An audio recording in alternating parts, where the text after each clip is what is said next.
Hello and good morning and welcome. We will now get underway with today's session. We will take just a few more minutes, but we have a very busy schedule today and we'd best get underway. This is being broadcast via streaming. Welcome to all of you who are following us streaming live today. And we will have this hybrid format going on all morning. The director of Institut de Ciencias del Mar, the Sea Sciences Institute, will now give us a welcome message. Hello, good morning, and welcome to today's seminar on the restoration of urban marine ecosystems with nature-based solutions. We're very happy to be hosting today's event because it is a seminar that addresses a topic that is somewhere between the scientific affairs that we work on here at our institute and other research institutes, and things of interest to society, things of interest to the administrations, and things of interest to the business community. So it is the crossroads of a number of players in our entire society. It's important that we facilitate areas such as this where we can all come together and discuss these matters. I'd like to begin by telling you a bit about what the Marine Sciences Institute does, why we're interested in these subjects, and where we work, if you don't know us yet. We are a research institute that has the calling to do research with a social commitment. Science for a healthy planet, ocean science for a healthy planet is our slogan. That's how we approach marine sciences, to work for a healthier planet.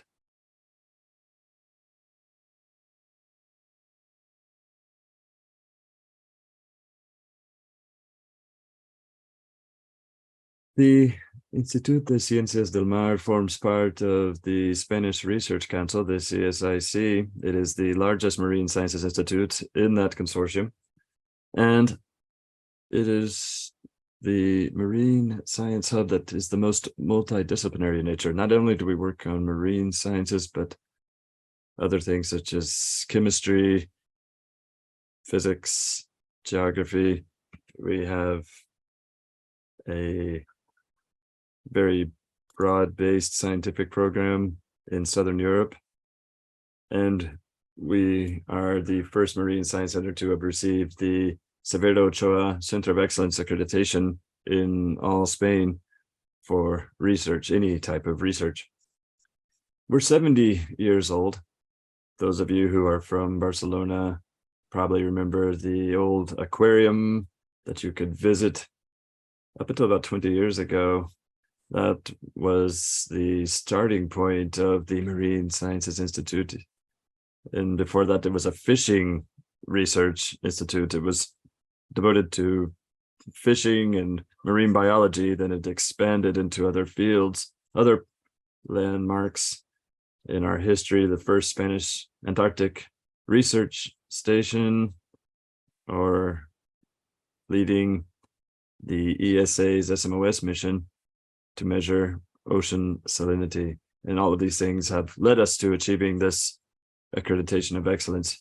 We now have 314 people working there. We've grown a lot in the past years, thanks in large part to the Severo Ochoa accreditation, with more women than men in general, but we always have to deal with these glass ceiling issues. So we have a gender equality plan in place to mitigate those things. We have three main general research areas, one based on climate, the role of oceans and climate. Here we have physicists, chemists, work with modernization, instrumentation, life, the conservation and sustainable use of marine life and ecosystems, renewable and non-renewable resources from the micro scale to the macro. and then hazards or impacts, all of these processes that have impact on our society, anthropogenic phenomena, plastics, that sort of thing, or natural phenomena like tsunamis. And then we have 4 departments and 14 research groups, which work along those 3 lines that we mentioned. And here you can see a graph that shows where those research groups are distributed and how they work among the different challenges, some of them overlapping. A lot of the projects, as I say, are multidisciplinary. So going back to what I said at the beginning, we are a research center of excellence thanks to our statistics and our knowledge, but at the same time, we have a participation process in which we attempt to identify what we want to provide as a research center to all society. Here you see a couple phrases or sentences that can sum up our vision, mission, and values, what we want to do and how we want to do it. And you could sum it all up in the idea that we want scientific excellence with social commitment. So we have 2 main lines of work there: ICM transfer, knowledge transfer to the private sector and public administration, and the ICM divulga, or dissemination, that we've been working on for many years. That's outreach, education, citizen science, art, and science. As for ICM transfer, let me focus on the portfolio that we will be presenting soon. There are 4 main areas there in which we transfer to businesses and the public administration based on sustainability of renewable marine resources, fisheries, and another on the modeling of the ocean and the climate, and 2 others on marine ecosystems, the health of those marine ecosystems, very much related to what we'll be talking about today, and also the marine geohazards. Just to mention briefly, ICATMAR, this is an example of the cooperation with the autonomous government of Catalonia, another cooperation body between the Generalitat, the regional government of Catalonia, and the ICM. Another is to transfer knowledge through scientific advising of the public administration. This is done for the Catalan coast, and as of 2018, a fisheries assessment service. And as of last year, we realized that this was to be complemented with models and predictive models on the status of the sea to assist us in fisheries model. This began with the installation of a lot of instruments and implementation of these prediction models together with MeteoCat and the operational oceanography service. And now, along the lines of today's topic, we want to develop services for the auditing of biodiversity conservation. This is just an example of the projects that we have here, in which we provide advising services for the public administration at different levels of governance. Another project closely related to today's subject matter and advising is that we've been leading in the ocean decade, the framework program called Ocean Cities. And there we will promote a healthier relationship between cities and the ecosystems that surround them, between the cities and the sea. We have a group of 26 cities from all over the world where there are research centers, ministries, city councils, all of whom work together on how to better interact with oceans. That's because there's a great accumulation of population along the coastlines. Coastal cities stress their marine ecosystems a great deal, and therefore need solutions that have a coordinated approach to attempt to solve those problems, in which the people who make decisions, scientists, and all society can take part. That's why we have the 3-line project: the health of the marine ecosystems, culture, and the economic transition. All of our projects have this educational component with 4 lines of education: citizen science, public engagement, something we work on quite a bit, and to attempt in the interaction between art and science. We hope that in the future we'll have a dedicated facility for all of these activities. We're working here on this project. It would be the Mar de Ciencia. And I won't speak any further because I think I've already taken up enough of your time. Thank you very much for coming. Welcome, and I hope you have a very fruitful seminar. Thank you.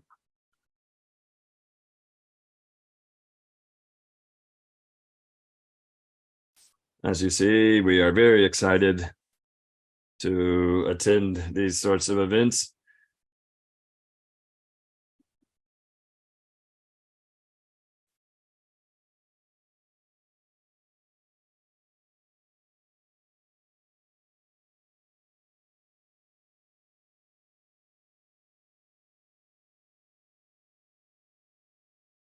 How should we close this presentation, please?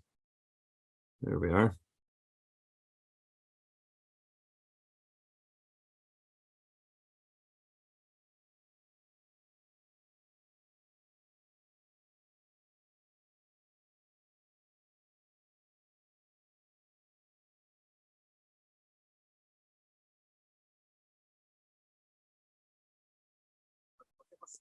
Just to set a framework for what we will do today, I'd like to provide a positive image in our unconscious. Over my 50 years of life on this planet, I have experienced the recovery of marine ecosystems, urban marine ecosystems, in the time of industrial development in Spain's history, probably because the processes and the knowledge of ecologic processes, we did not have the right tools to determine all of the alterations and their consequences. And this did not let us act in a very coordinated way. Barcelona has also followed a history of development in a very significant way in past decades. If we compare the photo of 1956 with that of just a few years ago, we'll see a major change in the structure of the city's coastline. Within the framework of the public administrations, the United Nations, the European Union, all of the strategic plans with the directives on the sea, strategic planning and all of that, we get an opportunity to begin a process of change in how we work with the health of the oceans, or the ocean. That is, the UN is already saying this. It's one single ocean. We're not going to call it the seas or the oceans. It's one single ocean, and we will call it the ocean, which unites us as a planet. In Barcelona, it appears that we have made progress, but by fits and starts with big events. But that's not really the case, because there's always been a certain planning behind it all. And that planning has been incarnated and accelerated as time has passed. Just 4 decades ago, we began talking about how the sea begins on land. And the first actions were taken to address an attempt to clean up the sea in a more comprehensive way that would keep the sea from being the pantry, the dumping ground, and a storeroom. So the FIBA, the comprehensive infrastructure plan of Barcelona, was begun several years ago, and it's still ongoing and is a long-term plan. Going back to today's topics, you'll see that it's a very technical seminar. So we'll have to get down to brass tacks. And what it's really about is to unite ideas about how science and administration have advanced to equip us with management tools for the improvement of ocean management, and specifically the regeneration of urban marine ecosystems. And with that, we want this seminar to be a guiding light, because within the framework of ocean cities. This seminar could be held in other cities. And soon you may have the opportunity to compile all of these experiences, all of these strategies from different coastal cities to come up with a document that would be a guide or a catalog of how we should work with our current knowledge on the restoration of urban marine ecosystems. Nature-based solutions. Everyone could have their own idea of what nature is and what a nature-based solution is. The interpretations of a single act or fact could be very wide-ranging. Here's just a few examples. And without these sayings, we will have no future. So now we'll move on to discuss what we'll be doing today with our first speaker. And on this, we will skip forward to our next speaker. We'll try to solve these technical issues. And now we'll hear from Sergi Garcia. And with apologies, we're unable to translate more of these remarks because our speaker is off the microphone. But now we begin with Sergi. Yes, Santi's presentation was to give us a regulatory environmental framework on marine ecological restoration, all of the new restoration regulations that have just been approved. When he's able to connect, we will hear more about that. Today, I would like to speak about this topic. When I saw the title of today's seminar, the first thing I thought was perhaps from the Maritime Policy Secretariat, we should talk about urban marine ecosystem restoration with nature-based solutions, because that is what is really about. Speaking to Rosario Ayue and with Pep, we reached the conclusion that there were quite a few things to say about this. It's not exactly what we do.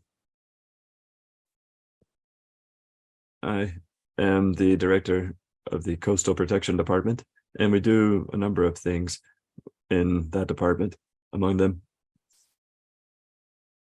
reports on any type of project that may affect the marine environment, and also maritime activities and habitats of fishery interest. We are interested in all habitats, but those of fishery interest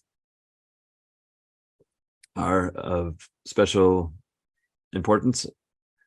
And so there are many activities that we do and many reports that we write in those areas. We have our own law, that Law 2/2010.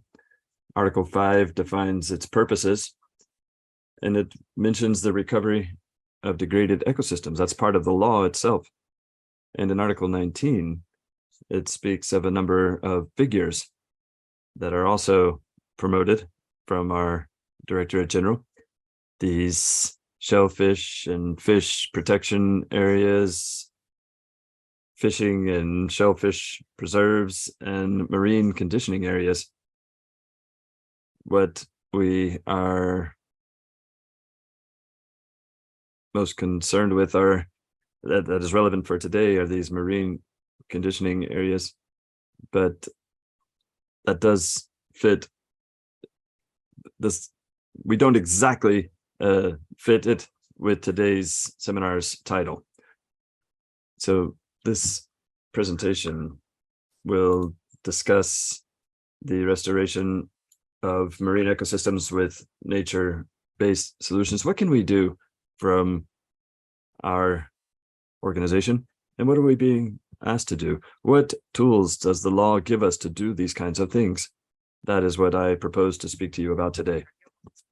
I had a number of questions. When we talk about the restoration of marine ecosystems, there are many questions about what that means, the restoration of marine ecosystems. Last year, we asked this group, the Marine Recover Group, a research group participated in by the University of Girona, ICM, University of Barcelona,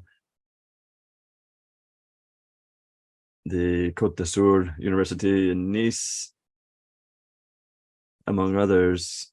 We asked them for guidance on what marine ecosystem restoration meant and some guidelines as to what we could do with the new regulations that required us to take certain actions in this area. So just a bit to tell you quickly with these illustrations what it is that we do.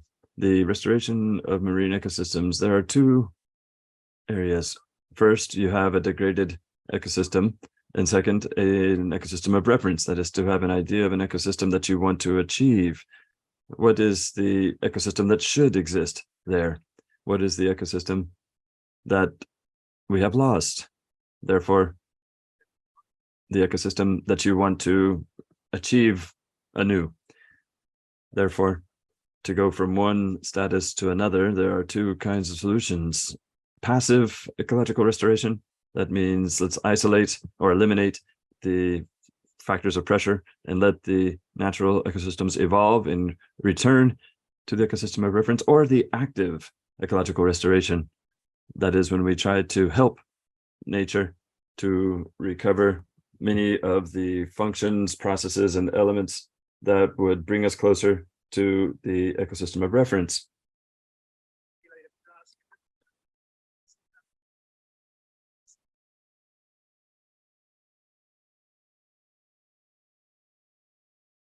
We've participated in this project for the recovery of coral reefs, and it gives us a criterion in order to know how to address this when there are some fisheries activities. And if we can replant and replenish these Bulgonia coral reefs, we can restore this environment. And then we have the recovery of drifting fishing gear. We have the ghost fisheries, and there's a lot of disruption there. So we are performing tasks in order to remove the drifting fishing gears. So we are eliminating an impact. We eliminate the impact. And then we have the protocol for good practices for surveys.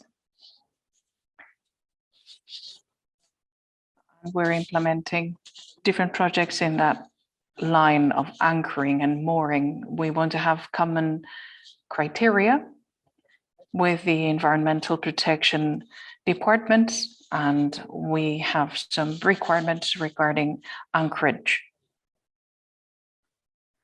so that the ecosystem can recover. So this can be assimilated to the marine ecosystem system, the recovery of marine ecosystems, but not in terms of urban marine ecosystems. And then another of the conclusions that we have reached is that the use of artificial substrates cannot be qualified as a case of restoration per se. In other words, the replacement of a natural habitat by a different kind of substrate on its own cannot be considered as an ecological restoration action. So,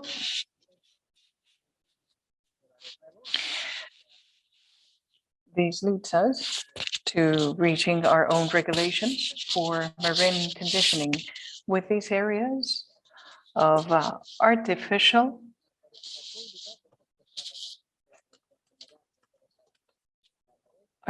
obstacles and stumbling blocks, which is a policy that we have drafted since the 40s, and we have we're not installing new artificial reefs or barriers, but the regulations allow us to establish this kind of structures.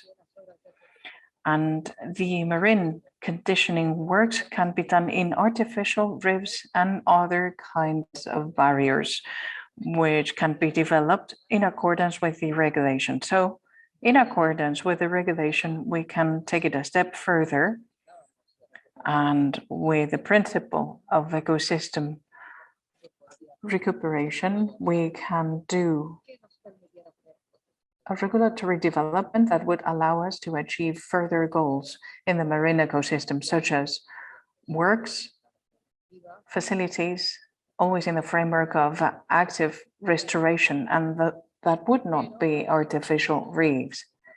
But to that end,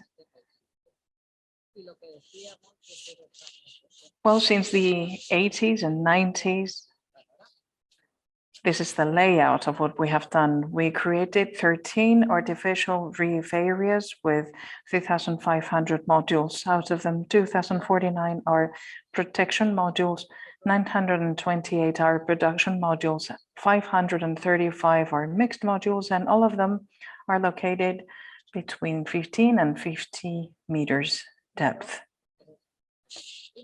But the introduction of elements into the environment is not exactly the restoration that we want to achieve, but rather we would be talking about marine conditioning. And when we talk about urban marine ecosystems, well, this is the next question to be asked. What brings us closer to this concept is the coastline regulation, which establishes a distinction between natural and urban coastlines. And in accordance with the new regulation 8/2020 on the protection of the coastline, well, it states that in addition to these laws, there's further regulations for urban beaches and semi-natural environments, natural environments, and special protection areas. And we would be talking about what's allowed in terms of allowed usages. This would have been an urban, and the last one, natural beach.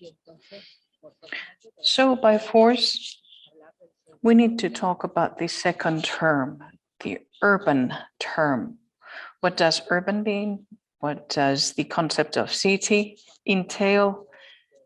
And when we're talking about a city, we always talk about three types: city versus rural, the characteristics of the streets of the cities made up by streets and buildings, or the third layer, which is the dimensions of the population and the different sizes of towns. And then we have the concept of urban planning, developing, building up facilities, services, building the streets. And then we have the urban ecosystem made up by a community of alive organisms with the human beings at the core.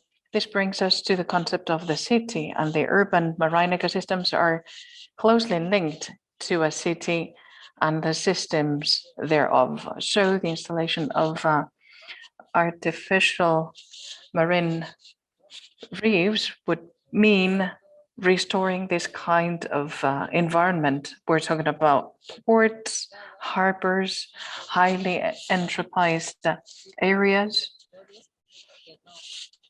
and it would not exist if it would not have been created by the human beings. And here we do have urban marine ecosystems, and in a further sense, we can talk about marine cables, regenerated beaches, among others. All of this could be part of this so-called urban marine ecosystem, and we could do marine ecological restoration, but we would need to reach an agreement regarding which is the reference ecosystem, which is the habitat that has been lost, and which is the one that we want to recover. because we can achieve life or bring life back into those ecosystems. But in order to talk about urban marine ecosystem restoration, we need to think about what has been lost and what we want to gain. Otherwise, we would not be talking about recovery. So urban marine ecosystems can be subject to restoration plans, but we need to know what we want to restore. And to that end, we need to resort to the scientific community and the governing bodies in terms of the environmental protection, which dictate what can be done and what is not allowed within the framework of restoration. So we go back here to the previous concept. The usage of artificial systems on its own in a place where previously there was no urban structure, no.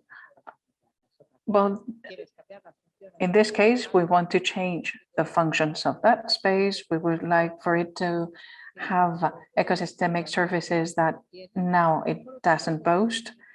So what we're doing is turning a marine ecosystem into an urban ecosystem. So to a degree, we are introducing an urban development into the sea, turning it into what it was not. And we have the marine conditioning facilities, and we have certain tools that we can use. But in general, when we do these kinds of action, we're not doing a marine ecological restoration.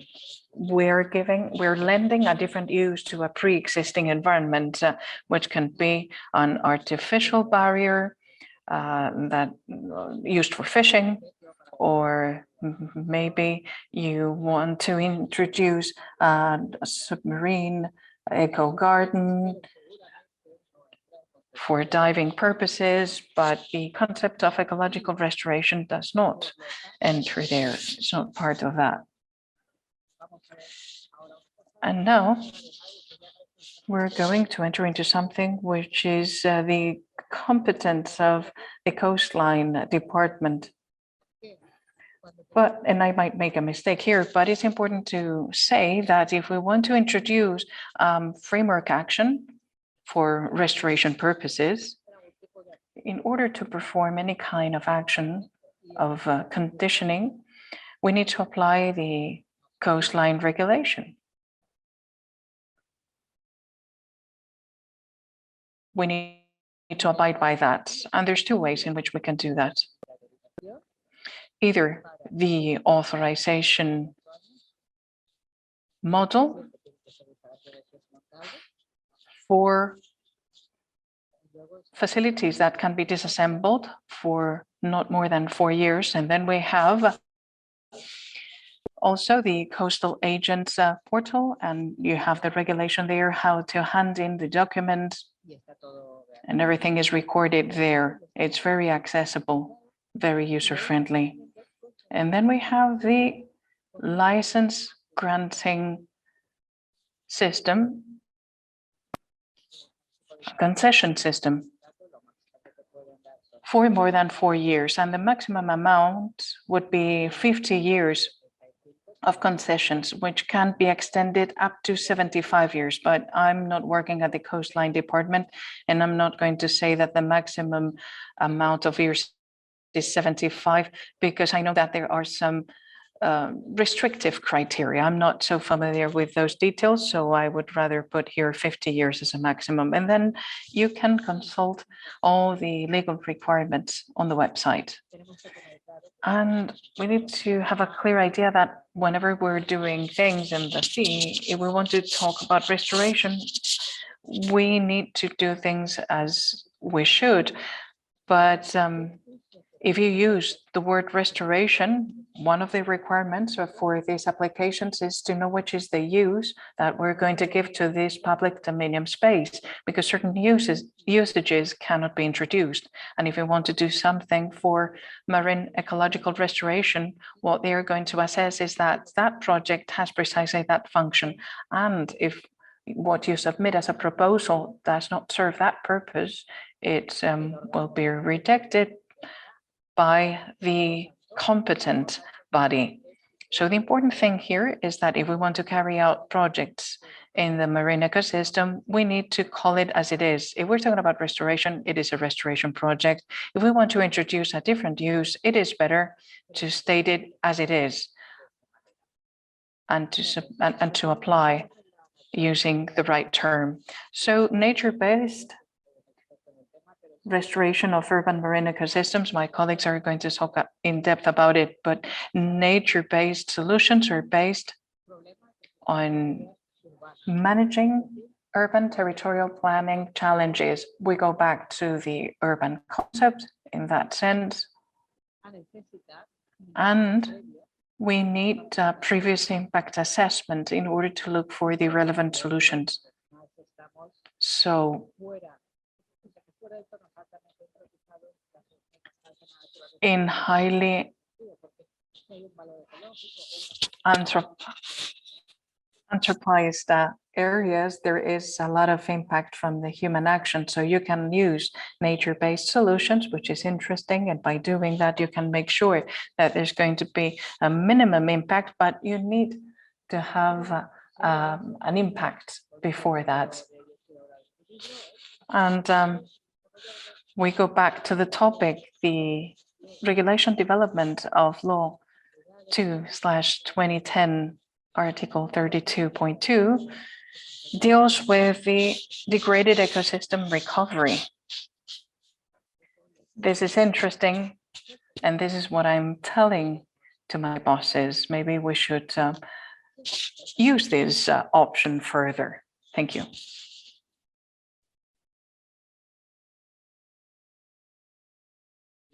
Thank you very much, Sergi. Sergi has helped us frame the definition, and we're talking about the R of restoration, recycling, reducing. Not all R's have the same meaning, and we need to be extremely careful when we use those terms appropriately. The next presentation is going to be held by Rafa Sarda, who is a senior scientist at CSIC and professor at ESADE for more than 10 years. Good morning. Scientific researcher, I think I've been promoted. Okay, good morning. I was told that I would be the link between the regulatory framework and the practical solutions that will come later.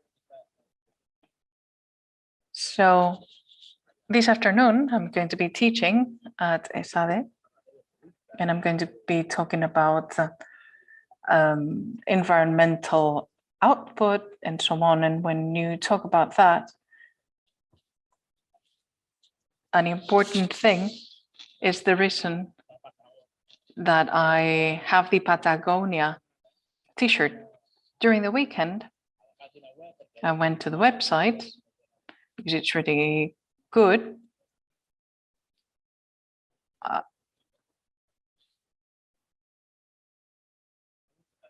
I went to the website and I'm going to talk about restoration topics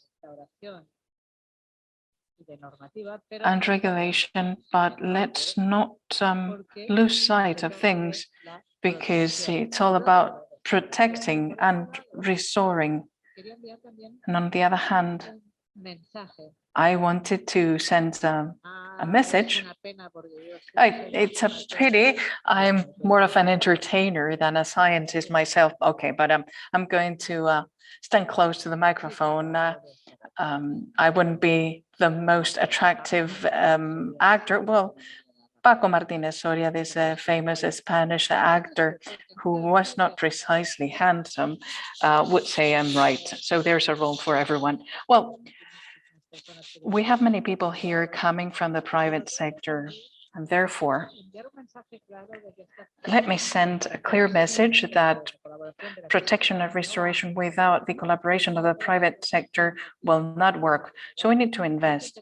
We need to invest money on protection, and later on we'll see why. So let's talk about this matter from the regulatory framework. I thought this would have been commented on, but here's the deal. We're talking about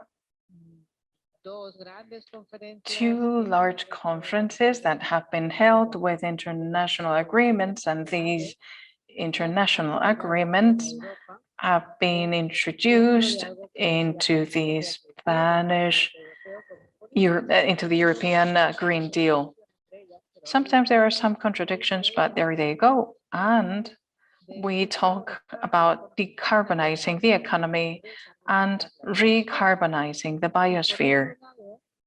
And on the other hand, when talking about the marine ecosystems, we need to take into consideration that in the European Union, we talk about a twofold aspect. We have the Marine Strategy Directive with the natural spaces protection, and then the integrated maritime policy, which is what we will talk about when we talk about marine planning.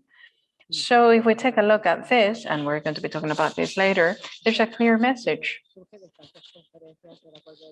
What arises from the Paris Agreement and the Global Diversity Framework is the following.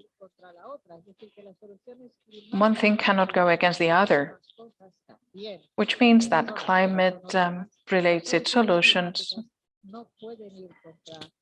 must also co-deliver to nature, and they should never go against it. So taking this as a starting point, now let's move on to the Spanish case. Let's not forget that we have an environmental regulation that we need to comply with and that we are not abiding by. I'm not in the administration. I don't belong. I belong to the science realm. So I can say it out loud. We're not fulfilling the regulation in terms of marine protection. So we need to change the regulations. There has been a transposition of regulations into the Spanish framework. And let me be clear here. The law referring to the marine environment is called the Ley of Protection of the Marine Environment.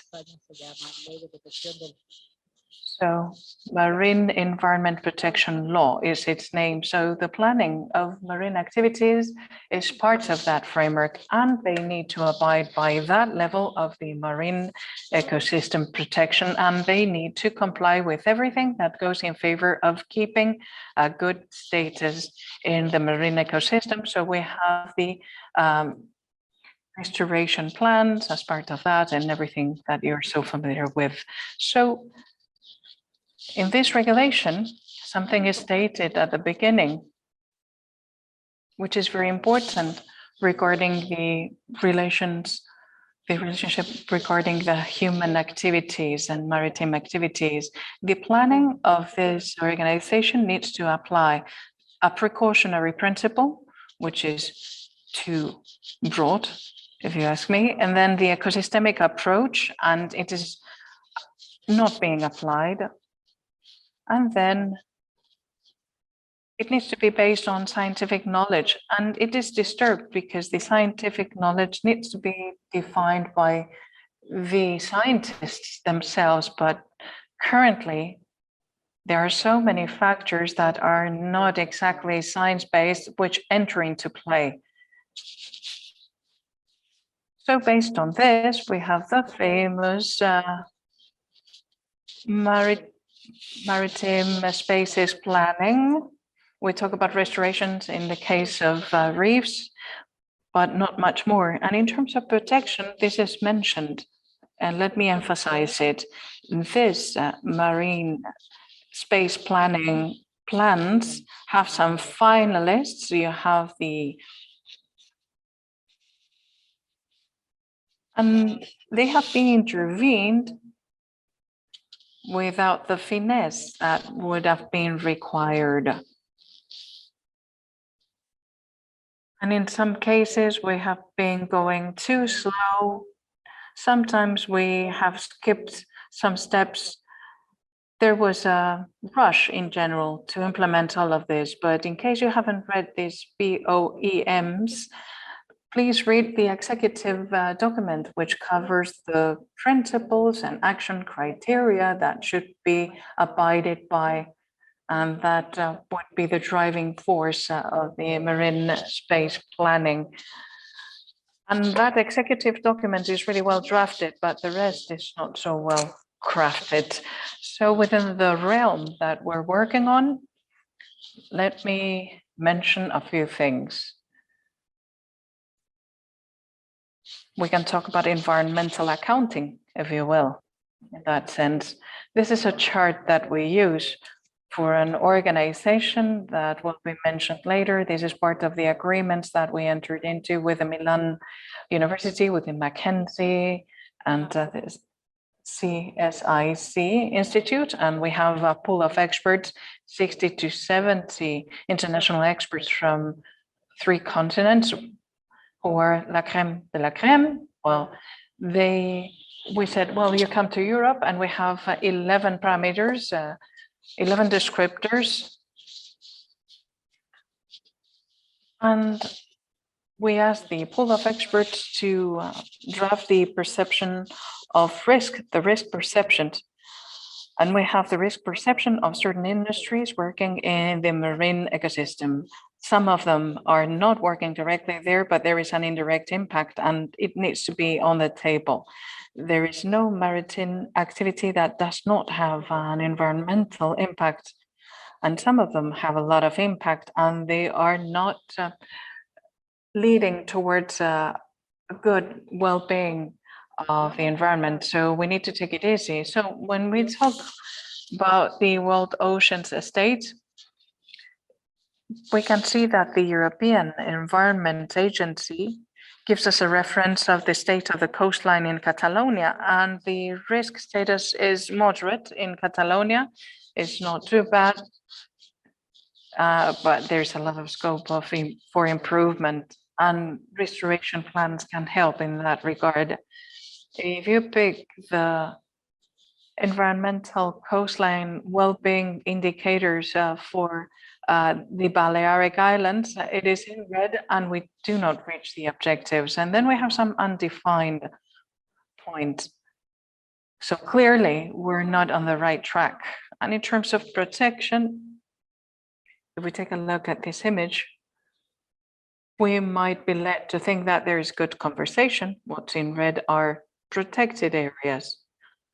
Cetaceous corridor, which is huge, but which is the degree of protection? Well, it's large protected area. And in blue, we have the areas that are covered by planning, which should be potentially prioritarian for conservation purposes in the future. And we have Maresma area and the area surrounding Barcelona.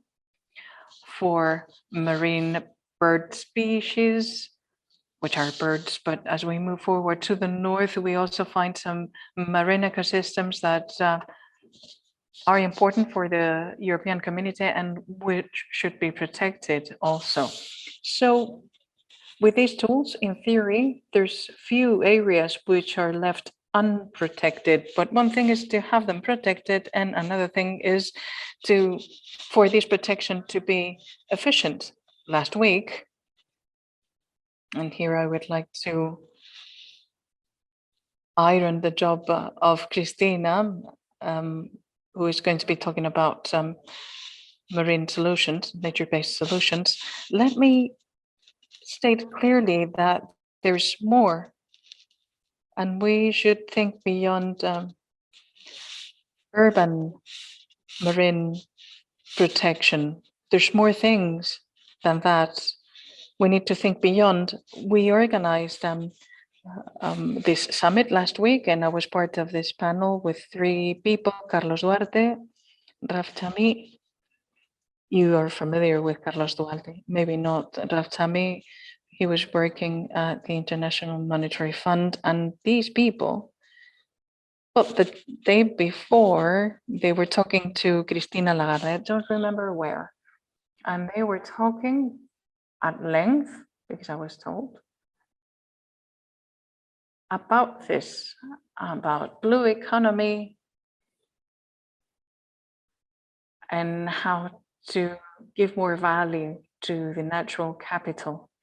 And you can download this presentation. This was published at the Financial Times, part of a piece, saying that this gentleman is clearly sending a message to investment funds and to the private sector that if you destroy nature, nature is going to respond and it's going to destroy us and the economy. So we need to have a clear idea that protecting nature is fundamental because it's our lives which are at stake. So by applying this nature-based solutions, it can be really fulfilling. Well, I didn't bring in here the title of the presentation, but when I read the title, I could see that this is something that we're starting to talk about in Brussels. And tomorrow, I need to wake up early to meet some people that are initiating this project, which is applied to technological aspects. And it is it's about enhancing social well-being and economic prosperity by reinforcing the effectiveness of protection and restoration management in the Mediterranean marine protected areas. Here you see the title of the project, and this European project has a number of different messages. One I want to make very clear here and very clear to the ministry, and now that we have a new autonomous minister, it would be a good idea to change the name of the ministry. If you don't want to copy Madrid, you want to be different, maybe you could call it sociological transition, not ecological transition, but they need to change the name. If they want to change policies, and it is necessary to do so, you must also change the name of a ministry of two, or two of ministries towards the blue economy, but we are not in a blue economy. Those who talk about a blue economy are wrong. We're not there yet. Maybe a few of your small micro companies maybe could be within this blue economy, but everyone else is the ocean economy, the lifelong traditional economy that must advance toward sustainability. But I am very attentive to semantics. If you're not sure about the concept, you will not move forward. We have a sea economy that must advance toward a sustainable economy. This sustainable economy is the blue economy. And although there are many reports that talk about the sustainable blue economy is sustainable per se. You don't have to repeat it. That is what we must do. Advance toward that. Advance toward the conceptualization of what we do in the sea is in nature. And also apply management concepts within the ecosystem-based management system. This is very important, and we spoke at length about this the other day, excuse me. And another paper recently published tells us the following: protecting, restoring, and creating. Sometimes we do need to create these systems because these systems will give us more life and can help us in our work. The natural capital valuation, I know it's the same thing in my organization. There are many people in this room who have a hard time saying that nature, beyond ethics and beyond the comprehensive value it has that nature has an economic value. I know this. I know it's difficult, but in many areas that matters, and it matters a lot, because that is where the accountability of companies can begin, or public administrations can begin. Ecosystem services. Ecosystem service must be in the very first part of any biology training program. The Financial Times talks about ecosystem services and the valuation of these services for all of society, and nature-based solutions, blue parks among them. And don't worry, I'm finishing now. Just two more messages.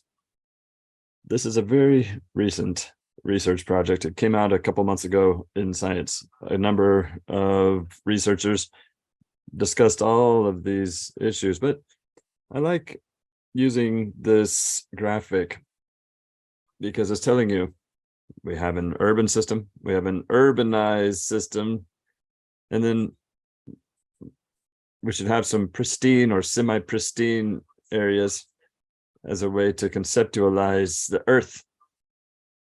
But it appears that let's turn it around, so to speak. Let's apply it to the Catalan coast. It's kind of what it says here. To apply these global phenomena to local geographies, the Catalan coastline in our case. And let's understand what this means, because there are things that should be in the urban ecosystem. We must be able to examine the interaction between society and urban ecosystems and leave space for life. The 30% that the global biodiversity framework is telling us, 30%, which must be reserved.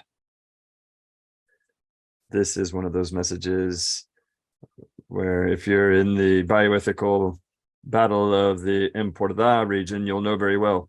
Here, wind farms should be in urban areas. They're not shown here or there. We need to apply this. Let's leave industrialization to where it should be, and where it does not belong, let's not put it. Let's protect and restore the things that we want to be the way we want them to be. In the Catalan case, this was done some time ago, nearly 20 years ago. We have this structure for territorial views, his macro approach of the major metropolitan area, the big city, then bedroom communities where people live, those who can't afford to live in Barcelona, and areas with certain landscapes, and then natural areas. If you look at the two images, the before and after, you will, that is the graph that I showed in my prior slide, excuse me, you will have an idea of where things need to progress in this regard. Here, we have to ask ourselves, is it okay the way it is? Or do we need to rearrange things? Or do we need to rearrange nearly the whole thing? Even here, you have to rearrange things.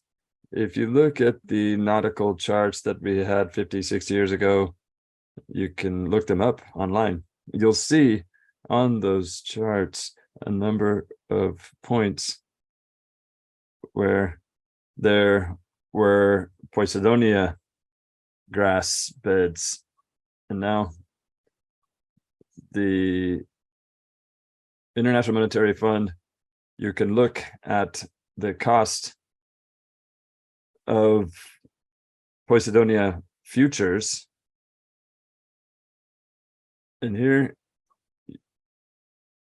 we'll see that these are the places where we need to invest, and these are nature-based solutions.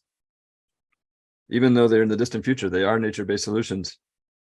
They are clear factors that will have an impact on climate change, on carbon capture, sequestration, investing in our parks, invest in changing. There are many things that we have to do thinking in the distant future, but we must change. We can't settle for a Maresma region, the area due north of Barcelona, with the maritime plan approved by the Spanish ministry. No, we can change. We can make the riverbeds different. we can recover them. We have to act in a different way altogether.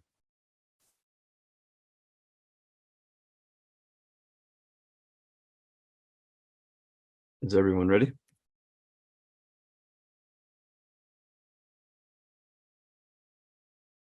Here is where Calafé is, the town of Calafé, coastal city, coastal town. Just 30 more seconds, please.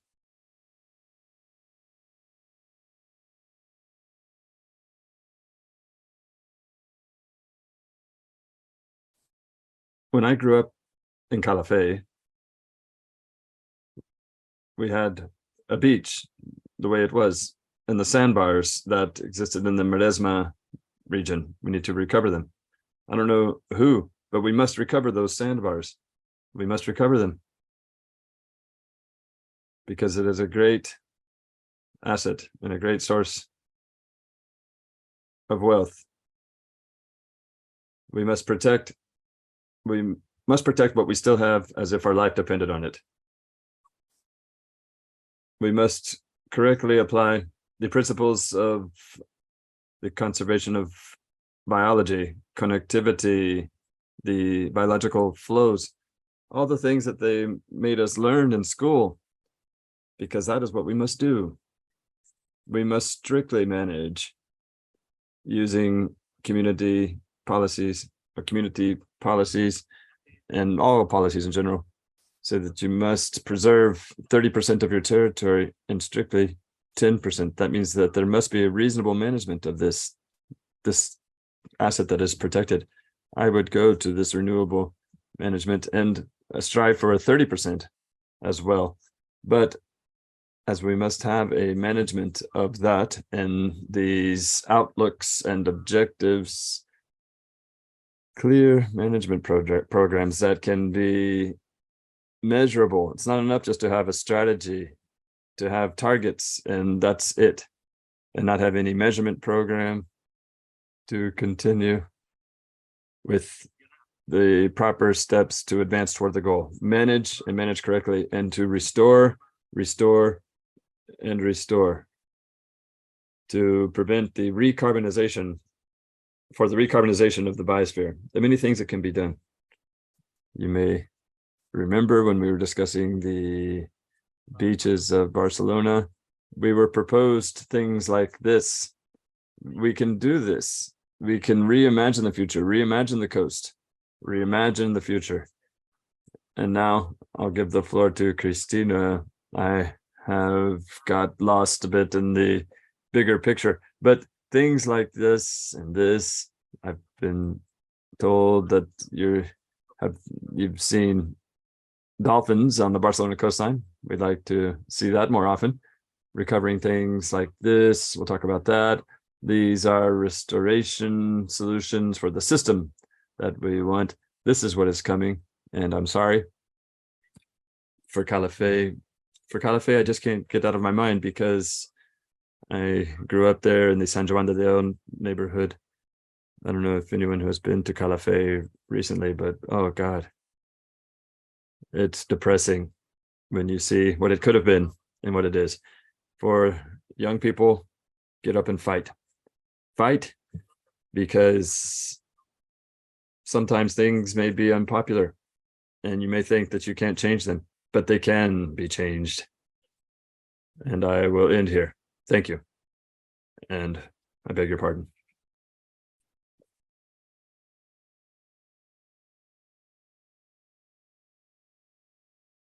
Thank you very much, Rafa. As you see, our emotions are right at the surface. We've had Mark.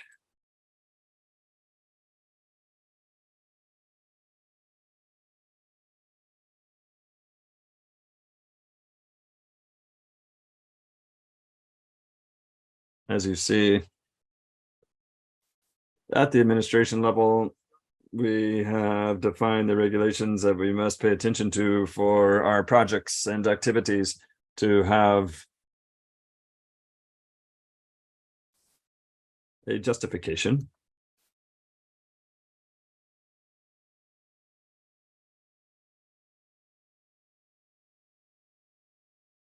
Rafa Sarda has spoken to us. He's somewhere between scientific research, as he is a researcher, and the business community, and he has brought us down to that reality. And now Cristina Linares, who is the head of the ecology department at the Evolutionary Biology, Ecology, and Environmental Science Department of the University of Barcelona, and an IRBio researcher. She wanted us to mention that.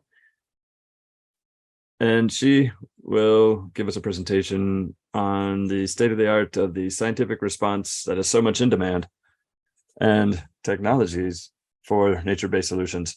As you see, that picture that I showed you at the beginning of a fish seen from different artistic approaches, you can already see how that is being manifested through our speakers.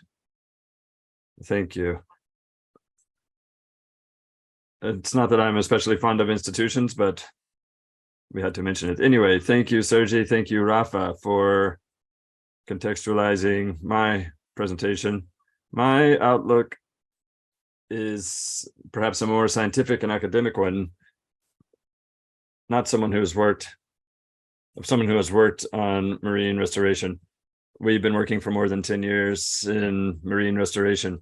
We have developed different theses, participated in different projects.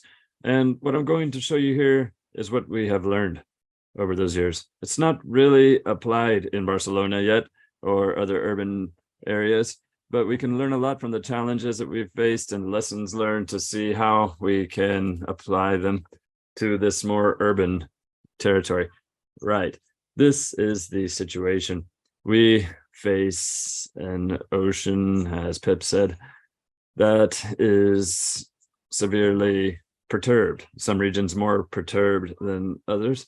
But with this research from long ago, but very well known in academic spheres, there's no part of the ocean that is not affected by human activity. And I would say this is from 2008, that these percentages are probably even higher, and many are affected by multiple pressures. That is the context, a somewhat disappointing context for the way our oceans are, and specifically how our Mediterranean is. It's true that we're now living in a time where in academics you go from pessimism to optimism, you swing back to pessimism. But it's true that this is a recent paper written by Carlos Duarte that Rafa mentioned. And basically what it tells us is that in general terms, you can see how there was a period of increased pressure on the oceans that have just increased with fishing and all terrestrial ecosystems, loss of habitats, loss of fisheries. But many efforts have been made to rectify this, especially in terms of pollution. But we also face climate change. When we talk about restoration, we must deal with that, and it's not obvious how to do that. And in that context, there emerge a number of opportunities to restore and protect our nature. And that is where we come to the so-called nature-based solutions.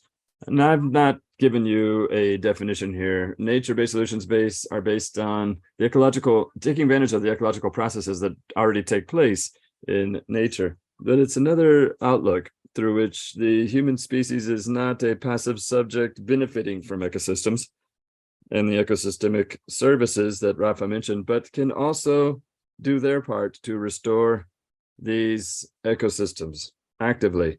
This means that we contribute actively to the challenges that we face as a society from a more egotistical standpoint, but also in terms of biodiversity protection. That's also very important. We protect biodiversity because our life depends on it, and so does our economy. And so nature-based solutions, it's also a term. We're adding more and more terms, these catchphrases, but basically it's stuff we already knew. These are things that the UOC had been calling this since 2000, and now we see nature-based solutions everywhere. What are they really? Here you see a graph of Futur Mares, which we also participate in. It sums up the three nature-based solutions very well for marine systems. Basically, number one, we'll do it in reverse order. First, the conservation of oceans, protection of oceans, then sustainable harvesting or fishing, and then restoration. So it is true. And basically we talk about restoration now, but there's also a very important message. Protection comes first. First, we must protect and then restore if necessary. And I'll tell you why in a moment. Basically, what we do when we protect and restore is based on degraded ecosystems. We're not just making up these ecosystems, as Sergey mentioned. That's something else. It's creation, as Rafa said. But protecting and restoring means protecting and restoring ecosystems, habitats, species that are degraded and that we want to return to their desirable status. And we'll talk more about that status in a moment. And there are two ways to do that. Natural recovery, which is very difficult if we don't do anything. And what we must first do, well, first we cannot establish a restoration program if we don't do this. One is to mitigate impacts. If we don't remove the impacts, we won't be able to do anything. So we must mitigate impacts and then see if there is a possible recovery of these systems without taking any action. And then, if necessary, carry out the restoration. These are two articles here. One on the right that spoke about the recovery of these marine systems. We have evidence that marine ecosystems can recover when we've limited or prohibited fishing, when we have implemented effective restoration measures. But that would be passive restoration. It's very well known. Protected marine areas. We change the names of these things, but it's the creation of protected marine areas. And if that doesn't work, because the degradation is so severe of that ecosystem, that's when we must take restoration action. So basically, everyone or all the scientific community agrees that we should probably combine the two approaches. Passive restoration by creating protected marine areas where we take away all the impacts. And nature is very wise and can recover, but we have to give her time. But sometimes we have reached such extremes that it is necessary to take action. And that's where we come to the active restoration model. So a very basic principle of restoration, the goal of restoration is to return the ecosystem to its original state. So we begin with the idea that we had an ecosystem, now it's been degraded, and we must restore it to its original status. That would be the role of general restoration. Ecological restoration is a very important concept, and we've done many things over the past decades, and right now we're focusing on marine ecosystems. But there are three phases. One, the reduction of impacts. Two, a rehabilitation process in which we may be able to improve that degraded system, but we won't return it to its original state, but only proceed to ecological restoration once we've recovered that degraded ecosystem. And that's very important because many times this does not happen. It's very difficult for this to happen. So as Rafa said, it's important to know the terms and to apply them correctly. So even the CERDE, this restoration organization, says that there really isn't three phases, but more of a continuum, a restorative continuum, different phases through which we go when we're recovering these ecosystems. The optimal model would be total recovery of the native ecosystem, not so much in terms of structures, but functions, a functioning ecosystem. But we could also end up with any of these phases, which are also good. Any of them is an improvement. But we must be very clear about the goals of our restoration efforts. What we've seen is that oftentimes we have a disturbed ecosystem and we want to carry out a restoration project, and then we expect to see a full recovery of the ecosystem in structure and in function. But in many cases, what we do find, as I say, it's very difficult to completely restore degraded ecosystems, is that we don't reach that complete recovery. We reach a recovery of the ecosystem as somewhat like it was before it was disturbed, but not in the complete sense. In ecological spheres, they speak not of reaching the original ecosystem, as they've realized it's too difficult, but a new concept, which is novel ecosystems, new ecosystems. And what are those novel ecosystems like? Likely the most paradigmatic case where many restorative efforts have been made, tropical coral reefs. We can recover the coral reef, we can have coral, but they don't have the same structure or the same function as the original coral reef. That doesn't mean that they don't give us ecosystem services, but we must remember that it's a different configuration. It may be that here we have lost species, slow growing species that are hard to recover or that will take many years to recover. And that is why there has been a paradigm shift in ecological restoration terms, which is this 2.0 restoration. The original one was to reach the original ecosystem. And here you can see how the objective is much more pragmatic, to recover certain structures, functions, but probably those ecosystems that we've lost that were very slow will be very difficult to recover, depending on how they are. Therefore, I believe it's something to bear in mind, especially when we refer to restoration. Now, here is just a layout of 4 challenges that we have in marine restoration, but they're very important when it comes to thinking of applying or having opportunities to restore ecosystems, be they urban or in an area where we have not yet attempted a restoration project.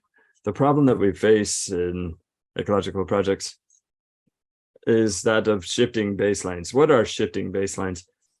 It means that each of us, according to Rafa gave us a very clear example. Rafa spoke of his pristine state of what Calafé was like in the past, was one way. To a 20-year-old of today, it's very different. And here I'm showing it with this example of different fishermen from the Gulf of California. If you ask a fisherman who has fished for 40 years what should the ecosystem to recover be like, it would be very different from that of a young fisherman when he was young. So I said, usually we want to recover the ecosystems to a pristine state, the pristine state in our minds, but the pristine state that we know is not necessarily the state of reference. This is something to bear in mind, especially for marine systems, because they've been overexploited for so long. And we are still lacking a lot of knowledge onto what they were like, as to what they were like before.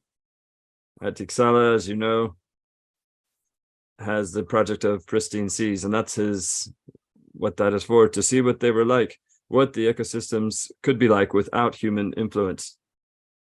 Here is a closer example, very paradigmatic, of red coral. We don't have it in Barcelona, but there's a lot along the Catalan coastline. And if you look at red coral in fishing areas and marine preservation areas, for me, and I've worked a great deal on marine preservation in marine ecosystems. This would be the pristine population. I remember what the population used to be and how they are now. But coral populations are very different in the pristine population. And the population of reference is this, not that. So here, if I want to restore this population and I reach this, that's quite good. And it's a big achievement. But ideally, where it should reach is here, if I really want to return to the marine system of reference.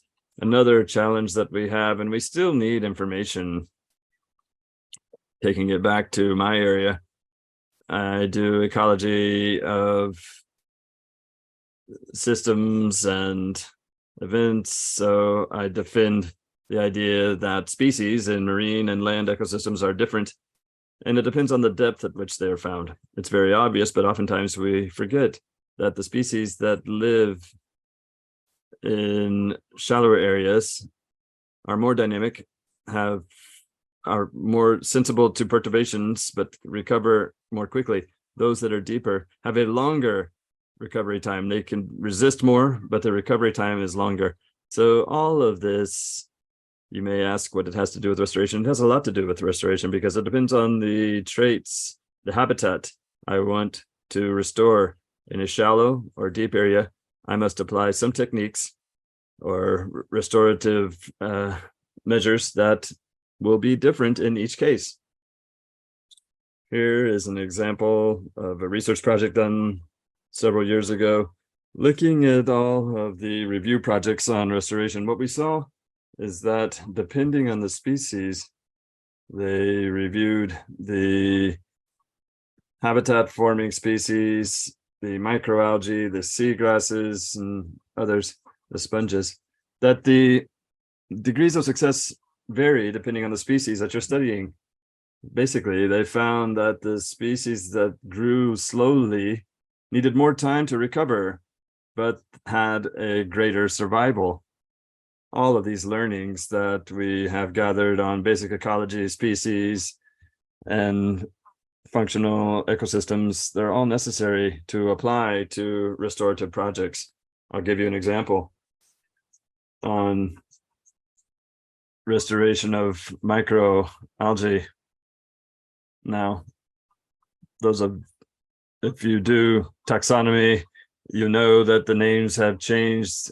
They used to be the pistosaids, these algae and seaweed that give structure and functionality to our seabeds. Now they've included different species, but we'll call them Plistosaides anyway. So this genus, one of the targets of restoration that people in Blanes, the University of Barcelona, and other people around the Mediterranean are working on, has a very broad distribution.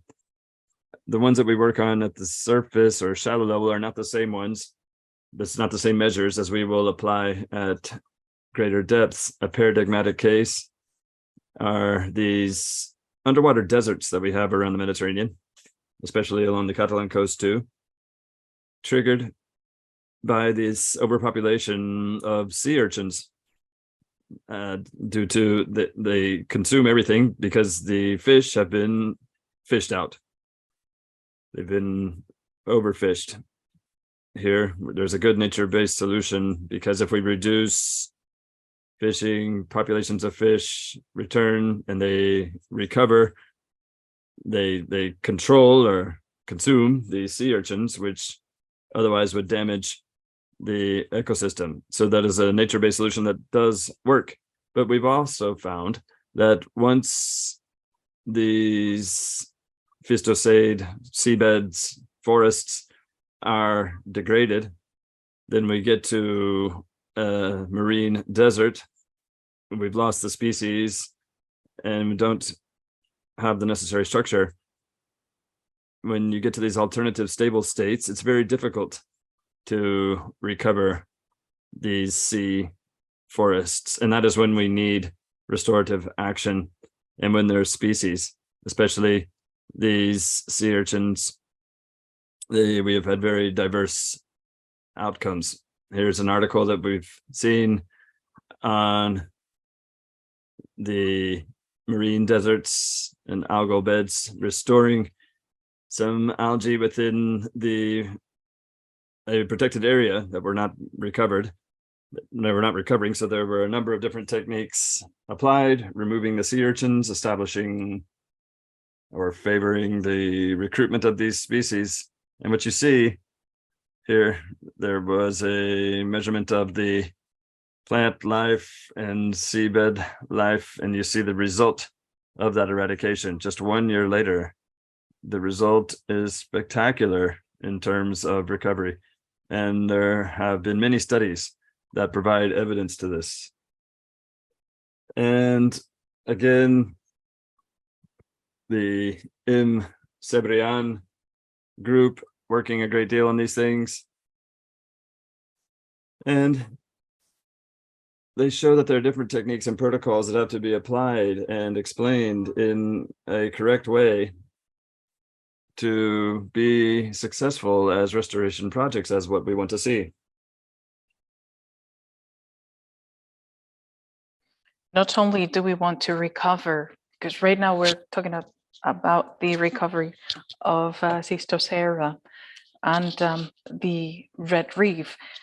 It's fantastic to recover these species, but at the end we want to recover the ecosystemic services that we have. So we wanted to recover the functionality of the ecosystem overall.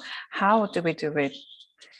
Well, firstly, by restoring the key species, which in this case are the habitat forming species, but we need to see whether the community and the ecosystem at large is recovered.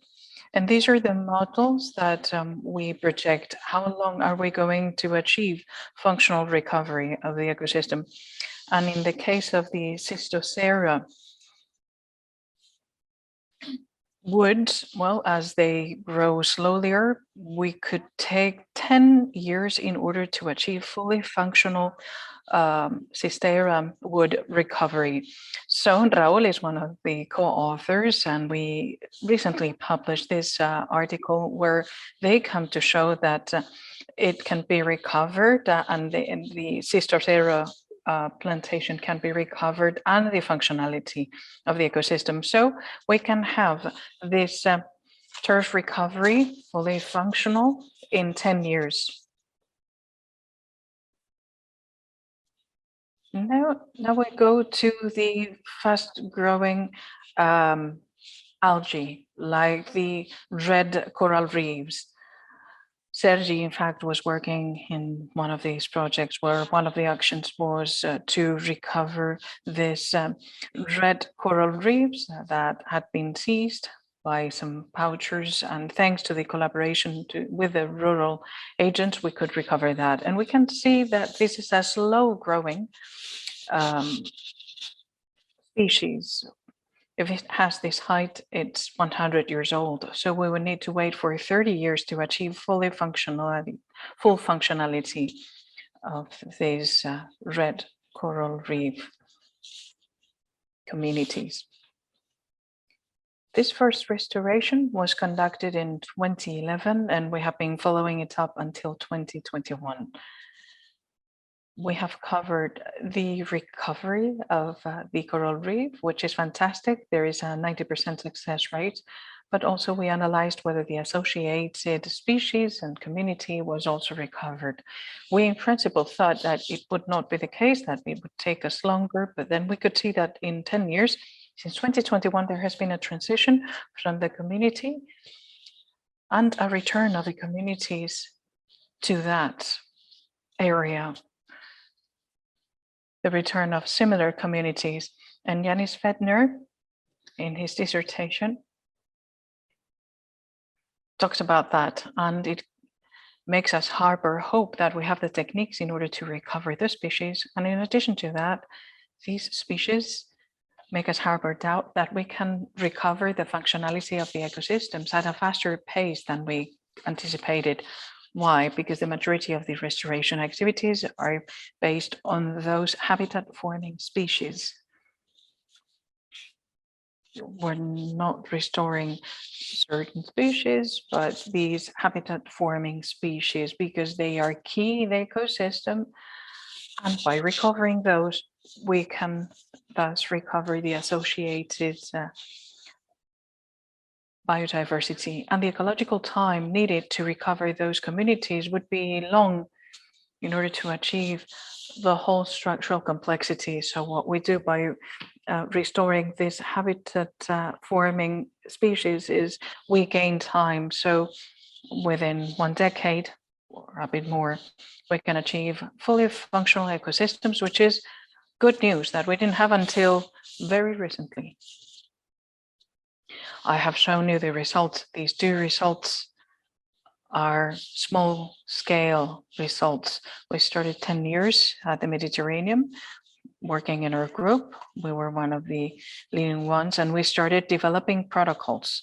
We didn't have them, so we have conducted work of developing protocols, and we needed to apply that on a small scale. When we talk about restoration, one of the successful measures has to do with the amount of hectares recovered, the coverage, the surface which is recovered. If we do small things, there can be a solution and a response, but it's not the definitive solution in order to restore and protect. So what we do is we do larger scale expansions, which means more money, more people. And as Rafa mentioned, there's lots of companies here, and we encourage the participation of the companies. Scientists reach to a certain level, and we cannot do everything. We give the know-how and the knowledge, but then it needs to be developed to a larger, wider scale, which will be more relevant. So relevant spatial scales are really important in the phanerogam species. We have made a lot of effort in the whole world, and there is a review work, but probably there's more. And by increasing the surface of these phanerogames, well, based on that scale, we achieve more success in the restoration measurement, in the restoration measures we introduced, but it entails more investment. So if we want to expand to larger scales, and if we want to engage citizen stakeholders, and not only scientists and government stakeholders, but also all of the users of the marine space, fishermen, citizens, etc.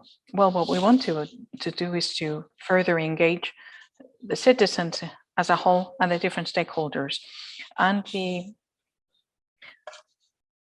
Marine Sciences Institute is coordinating this, and the University of Barcelona is one of the partners.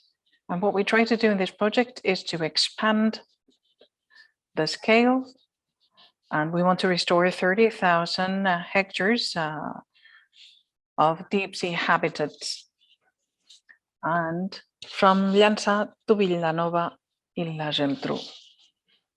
So they are further away of the most urban areas, but it comprises many different closure area. And what we do in this project, we want to engage the fishermen. We want to engage the fishermen because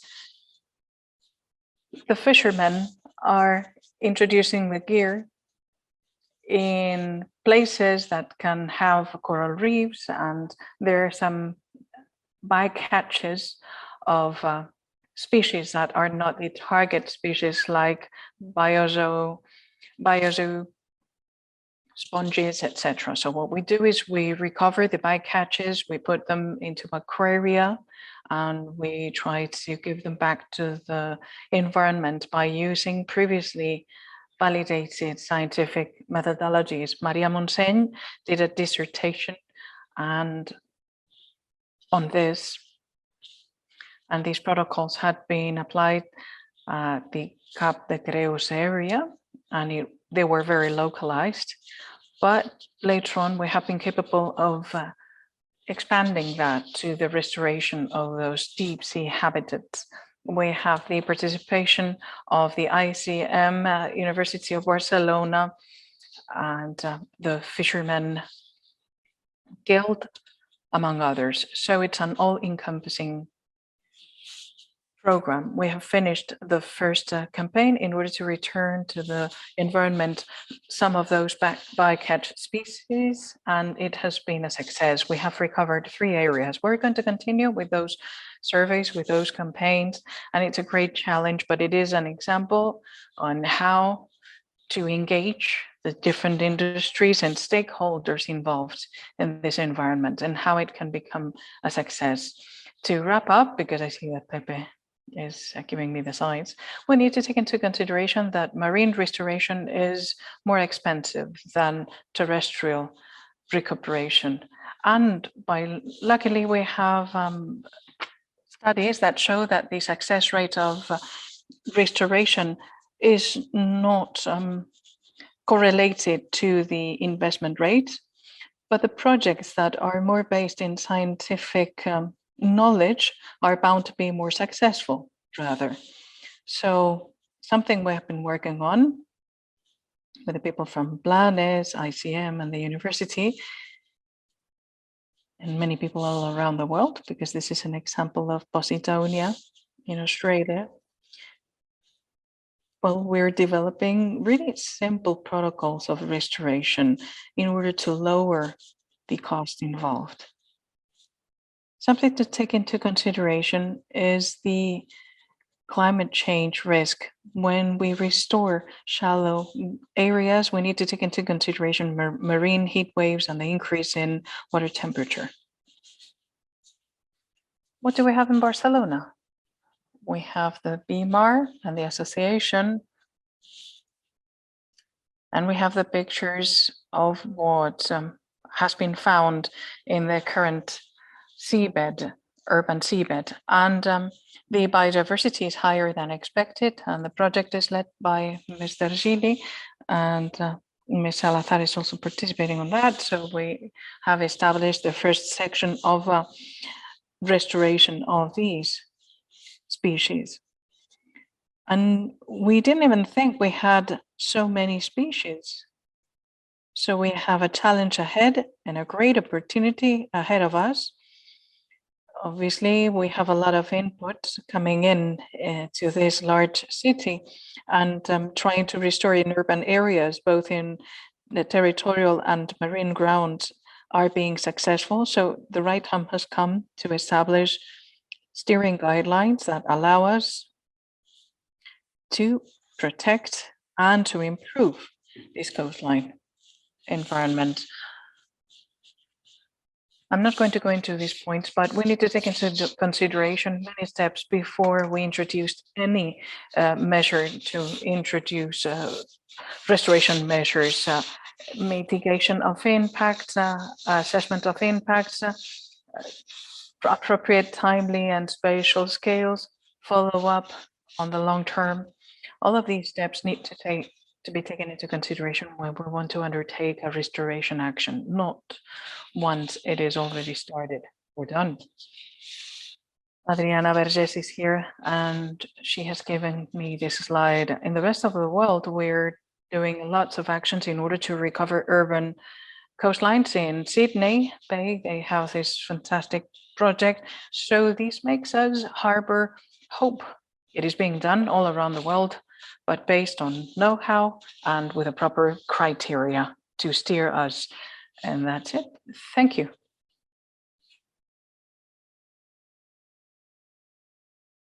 Okay, we will now begin. If we could go back to the presentation of Santi Perez-Segú, we found a digital solution for this issue.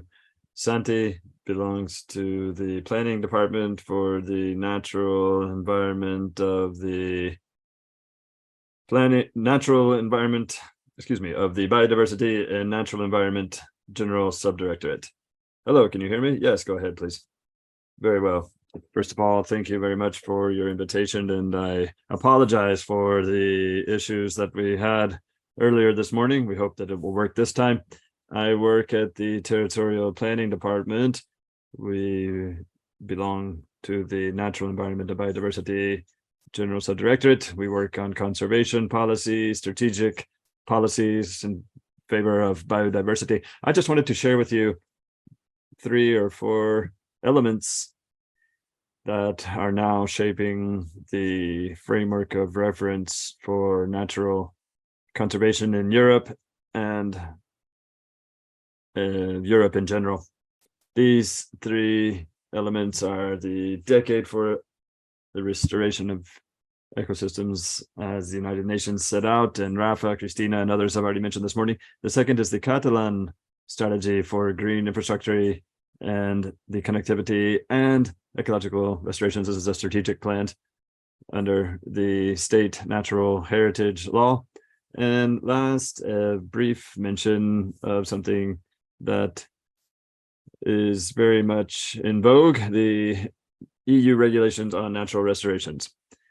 First, as Christina mentioned, and I've seen in some of her slides, we are in the decade on ecosystem restoration of the United Nations. This is a period of time that the United Nations has allotted for, as well as the FAO, the FAO, to prioritize the reversion of the degradation of natural ecosystems.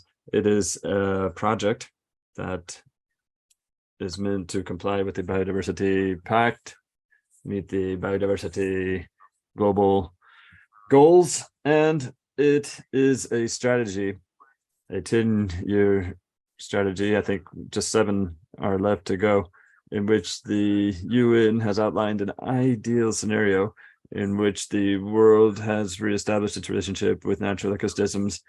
Healthy ecosystems have been implemented, and we have reverted the loss and degradation and fragmentation of ecosystems. There are 6 main obstacles here. 1, the low. I would just focus on a number of factors that lead to the ecosystems continuing to be degraded, and the lack of a solid, robust policy to halt these degradation processes. And the UN wants to add more laws, more policies, more incentives to direct investment toward restoration, to raise awareness on ecosystems and the degradation that they suffer, improve the research and investment in research in the long term, and to empower governments, authorities, public and private organizations to work toward these goals. Next, to do so, the UN has a 3-track strategy. 1, to drive a worldwide movement for the restoration of ecosystems. That is a global movement in which there's a mainstreaming of the restoration of ecosystems, an activity that is viable among all of the main stakeholders, to reinforce political will, and to improve the technical capacity in all sectors. Those are the 3 tracks.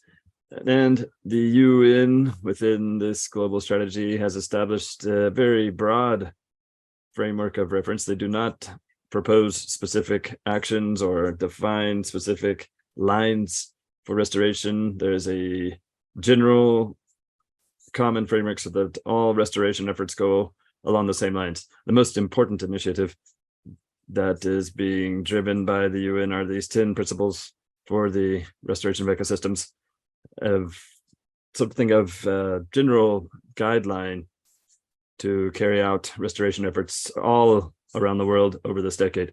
These are the principles: that there be global contribution, that it be broadly participated in, that it cover different types of activities, that it be a benefit to nature and people. There's something of an ecosystemic service idea here, that we halt the causes of degradation. It's no good to restore if we don't stop what is causing the degradation, to integrate knowledge and increase knowledge, to have measurable goals, to work on land and marine environments. We've been seeing that this morning, how marine restoration is one of the main goals to focus on in this decade, follow up in management and integration of policies.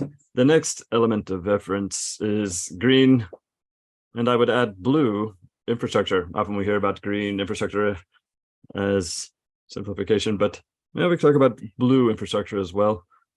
And to get away from brown infrastructure, those that are not forests, that could be sub-desertic or at least not that green.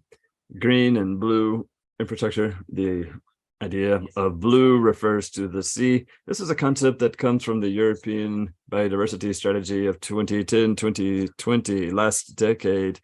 This strategy appeared, and the goal was to maintain and restore ecosystems and their services through the promotion of a green infrastructure at the European level. Then the European Union specified that when it came to green infrastructure, they published 2 papers in 2013 and 2014. And at last, in the current European strategy for 2030, there's a reinforcement of this idea of green infrastructure. What is green and blue infrastructure? It's an ecologically coherent and strategically planned network of natural and semi-natural areas and different environmental elements designed and managed for the conservation of ecosystems and the maintenance of the services that they provide. It's a natural infrastructure designed to preserve existing ecosystems and to also continue to provide the services that people and society need. Those are provided by these green and blue infrastructures. The green infrastructure has been further expressed in the Law on Natural Heritage, Law 42/2007, in which it says that the Spanish state must establish a biodiversity preservation policy at the nationwide level. It was already approved in 2021, and the same article of that natural heritage law says that all autonomous communities must establish their own strategies for green infrastructure and ecosystem restoration in a period of 3 years. So we should have this strategy approved in Catalonia before July 2024. Next slide. The green infrastructure is an ecological network that must integrate elements of the territory and elements of the marine environment, not just land, but also sea in this case, and basically identifies 5 nuclei, those that are the priority areas for biodiversity conservation, protected natural areas, but not always protected natural areas. It could be other areas that have this critical role in the preservation of biodiversity. Buffer areas, those that surround those nuclei, then corridors, which somehow recognize the elements of connectivity between those nuclei, and then multifunctional areas that don't have any of the previous criteria, but they are priority areas to provide systemic services. And also the state and European strategy will determine that the green infrastructure must be scaled up at the human level. When you talk at the urban level, it is when we talk about urban infrastructure, it is infrastructure of a local scale with some very specific details and particularities as compared to a national green infrastructure.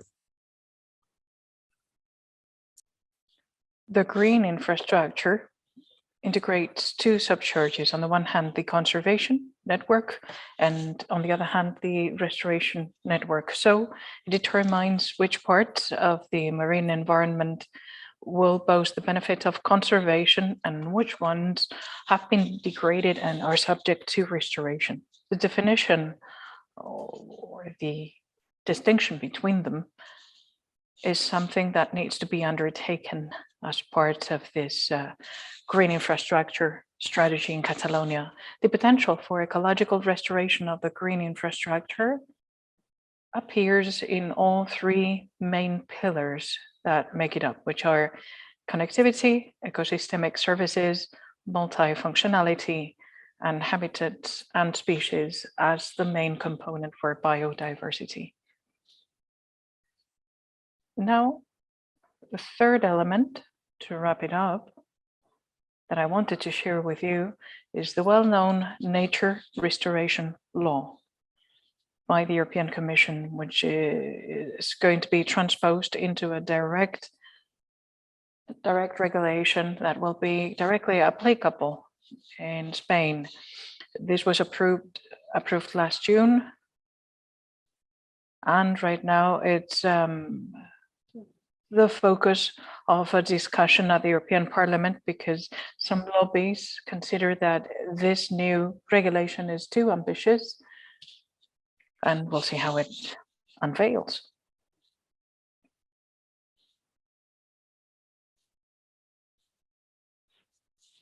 Why do we need this nature restoration law? Well, through the European Environmental Agency, assessment has been done, and through the IPES platform of the UN. They have measured the degree of protection of the conservation, and 81% of the habitats are in a bad state of conservation, 36% in a process of degradation, and only 9% in process of improvement. So all the European ecosystems, natural, semi-natural, are suffering from climate change, contamination, and then we also have some land areas which are affected, like swamps, etc. But it focuses on marine ecosystems which are considered to be overexploited and exposed to contamination. So in the framework of this regulation, what we understand by nature restoration is a process aimed at recovering degraded ecosystems or impacted or destroyed ecosystems so that there can be more nature and biodiversity. And it can apply to land, marine ecosystems, and urban spaces. So it highlights the importance of these different areas, of the urban areas as overpopulated zones where there is a lot of potential for restoration. The final goal is to achieve resilience of environments towards climate change, more carbon sequestration, more connectivity and biodiversity, and more capacity by the societies to adapt to the changes. Which are the benefits of this regulation? Well, by restoring, we want to introduce, to improve the agricultural and fisheries productivity and to achieve more food safety. Pollination is also important as a critical ecosystemic service for food safety and the supply of drinking water, healthy land, and ecosystemic services. So there is an assessment of the investment entailed in restoration, and per euro invested, you can achieve a return on investment of between 8 to 38 euros. Which are the priorities of the new regulation? Well, we have all those ecosystems you can see on the list: natural and semi-natural ecosystems at land and at sea,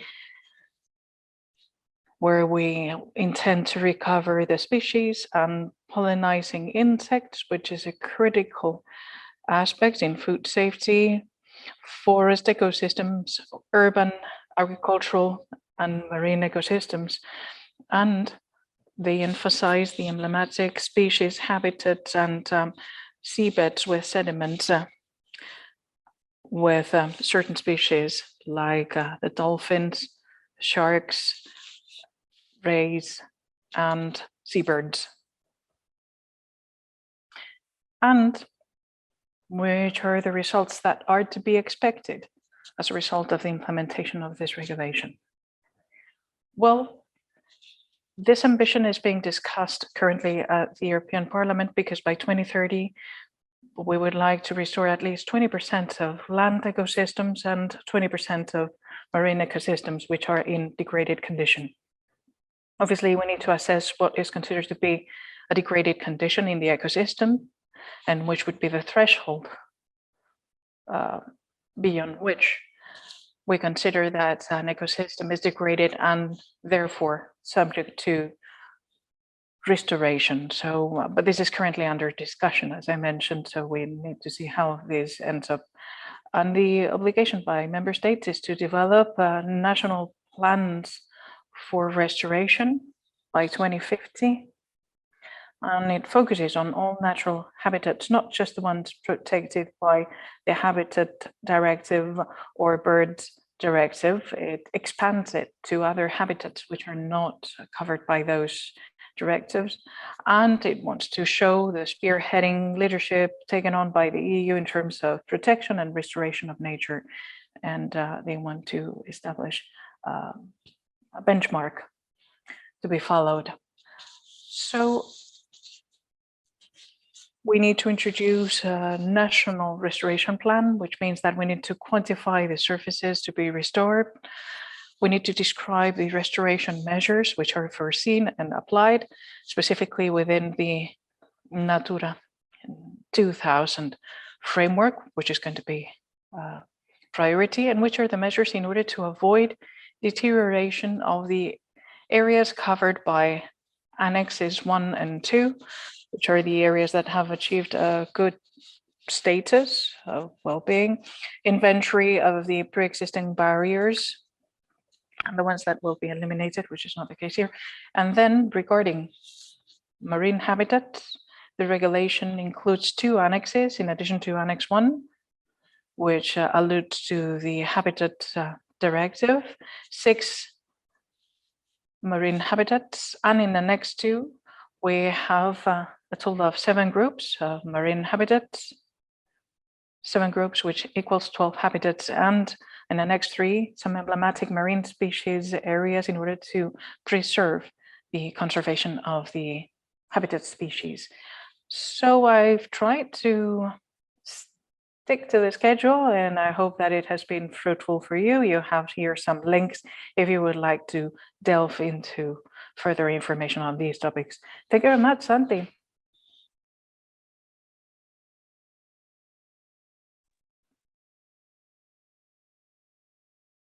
And apologies, and thank you for your patience and for bearing with us until we solve the technical problems. No, my pleasure.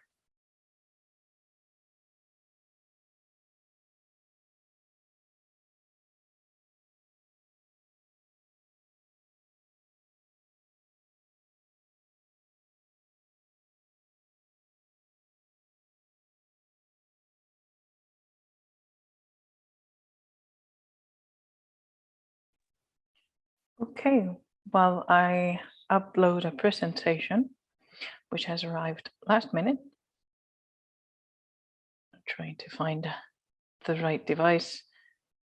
Oh, this is the pen drive, which is really beautiful. As you know, we have big challenge ahead of us to tackle all the needs that we're facing, all the challenges in terms of the regulation in different spheres and the way in which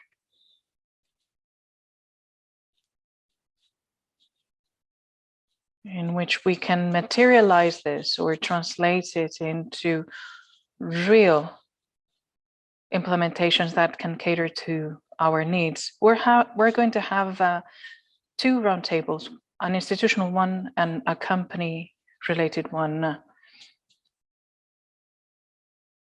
Each person needs to come up for the presentation and go back to the seat. And once we have held all the presentations from the roundtable and one from the moderator, we're going to place the seats. And when you're done, remove the seat so that we can leave the screen uncovered.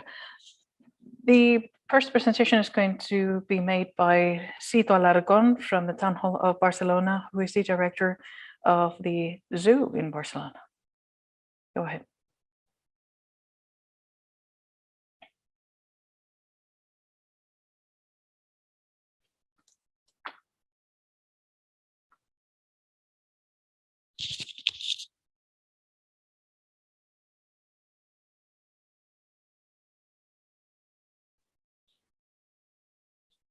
I'm not too technically savvy here, so good morning.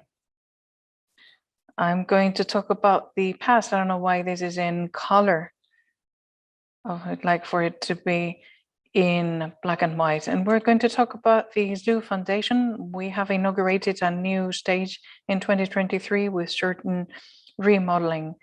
And one of the novelties is that we would like to introduce further measures. We have been doing many attempts in terms of coastal protection within the foundation, but this is one of the focuses we would like to expand, because Barcelona Municipal Services in charge of managing the zoo where we are at, well, we are lucky enough, and I say the director, maybe she doesn't consider herself as lucky, but we are lucky enough to manage the port and to manage this transformation.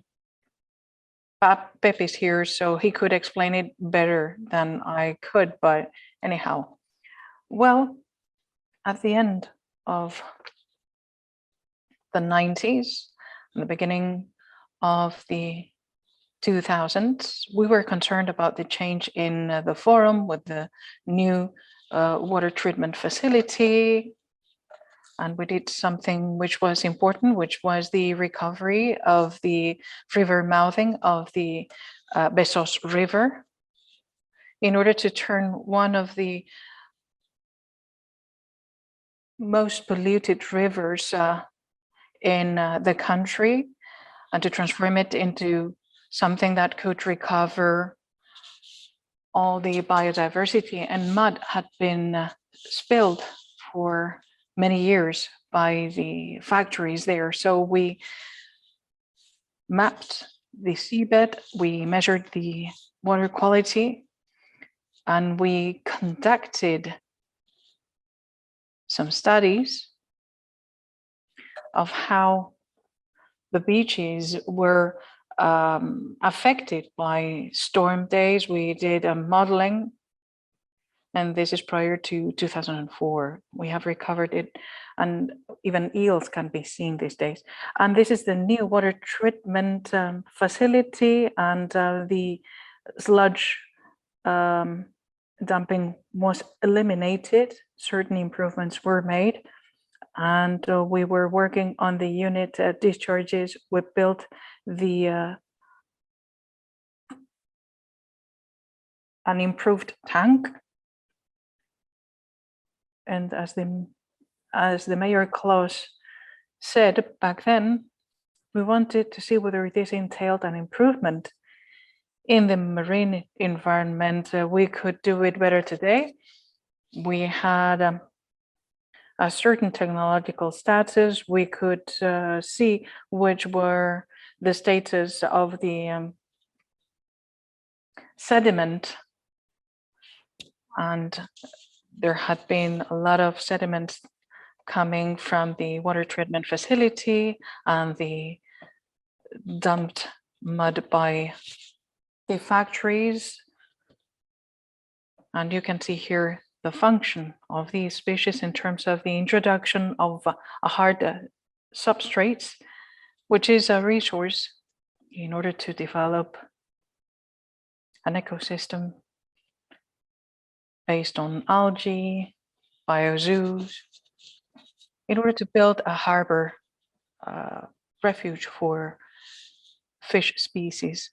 5 areas were streamlined. One of the areas was thought of for diving purposes, which is the one that stands closest to the forum area. And in 2010, this was foreseen to be a diving area. Apologies, but we cannot listen to the speaker if he doesn't stand close to the microphone. So there were 5 kinds of structures.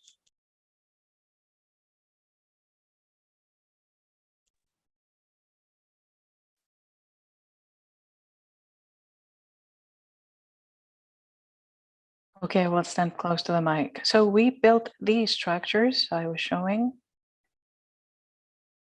In the diversity department, we didn't know exactly whether they should be rectangular shaped whether it should be rounded, which shape was better for the fishes, which form would foster more colonization, should it be done with concrete, how to make it rougher in order to foster pollination. We introduced them, we sunk them into the seabed, and we were young, and we introduced the numbers that were in the structures that were colonized. So obviously we didn't know back then, but that this would be covered. So this 19 number obviously lasted for very little until it was colonized. So we did the follow-up of the seabed and the water column. And this is something that we conveyed to the zoo from Barcelona, and through the foundation, we have been monitoring all of this. Colonization has been complete in those blocks. And when we built those blocks, well, some blocks weighed like 18 kilograms, 18 tons, sorry, so, and they are really deep. And this was done in black and white. And they have been capsized by some storms.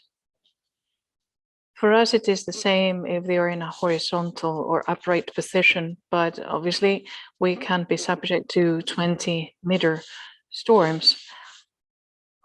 And we have a census of more than 300 species, different invertebrate species, and mollusks, and nudibranch species, lots of them. And we're collaborating also with the Olympic port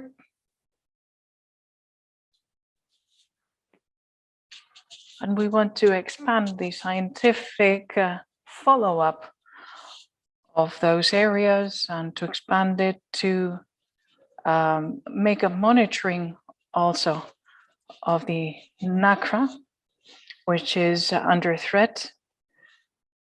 We are working with the Barcelona Institute and some other scientific agents in order to increase the scientific monitoring of the Pinna nobilis, or NACRA. Thank you.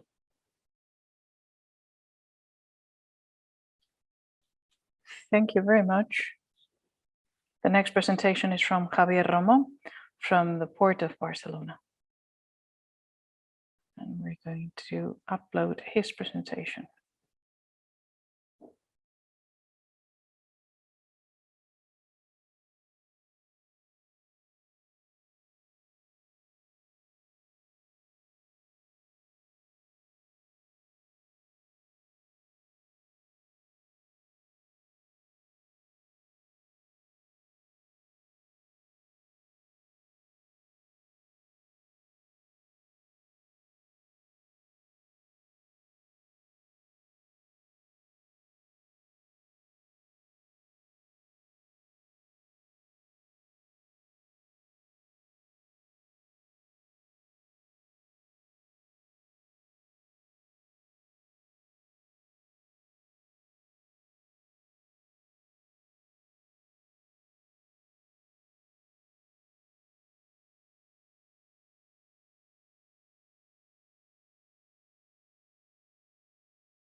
Thank you for the invitation, Pep.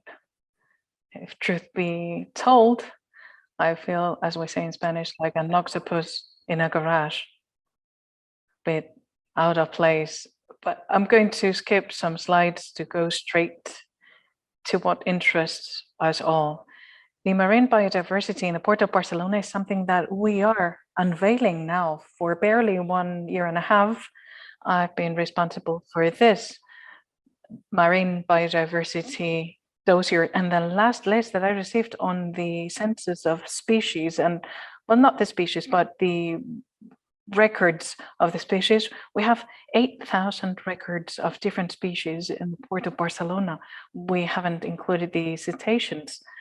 Some people said it would be good to have dolphins in the port. Well, I have some films that that covered that. I mean, we have them, but without further ado, let me go to the agenda. In the port of Barcelona, we're talking about the section of that encompasses 10 kilometers of coastline in Barcelona. The most interesting part is related to the external part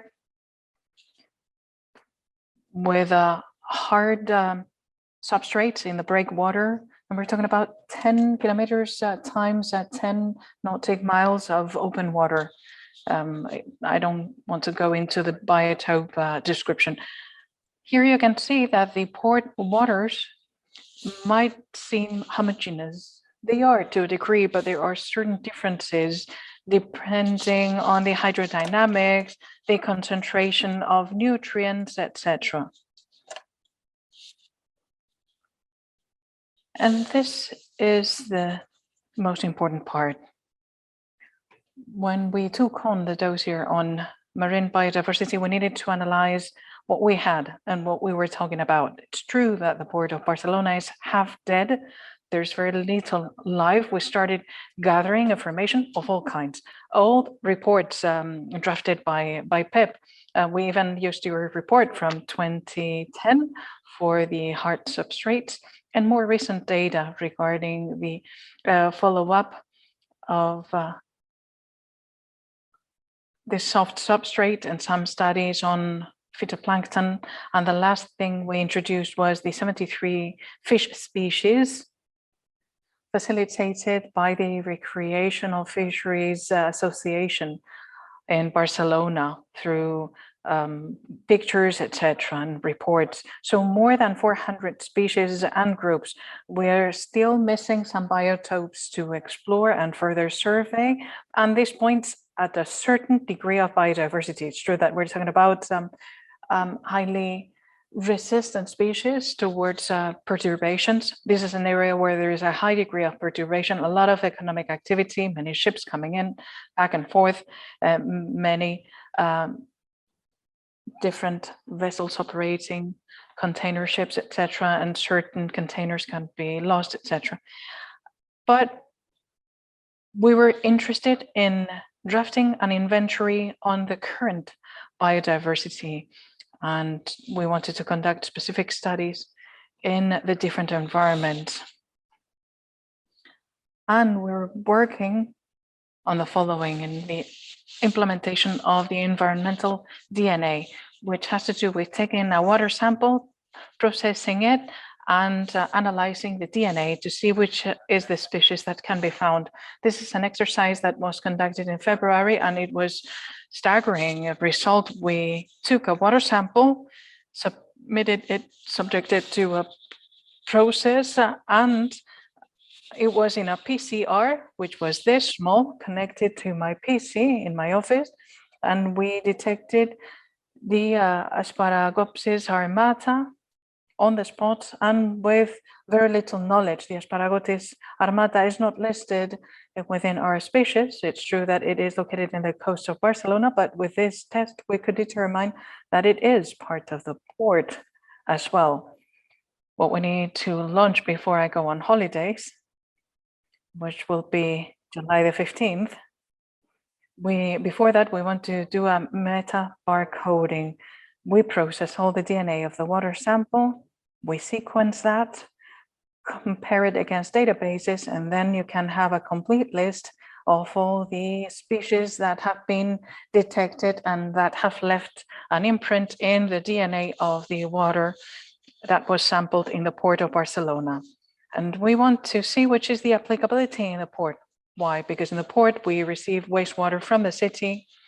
We also receive the waters of the vessels coming into the port, and we might have also some false positives. To what extent, we don't know. We will know when we launch it this summer, and if everything goes well, from next year onwards, we will have a comprehensive program that encompasses many more areas in the port. Something else we try to do in order to protect the biodiversity is to protect the marine environment from all perturbations, especially of a chemical kind. On this slide, we can see very summarized, which is the state of the port waters based on the criteria of the Water Framework Directive. We have inorganic nutrients and metals in the water, and it looks like we're within the thresholds, but in the polyaromatic elements which are derived from fuel because of direct spillage or incomplete combustion, we are outside the limits.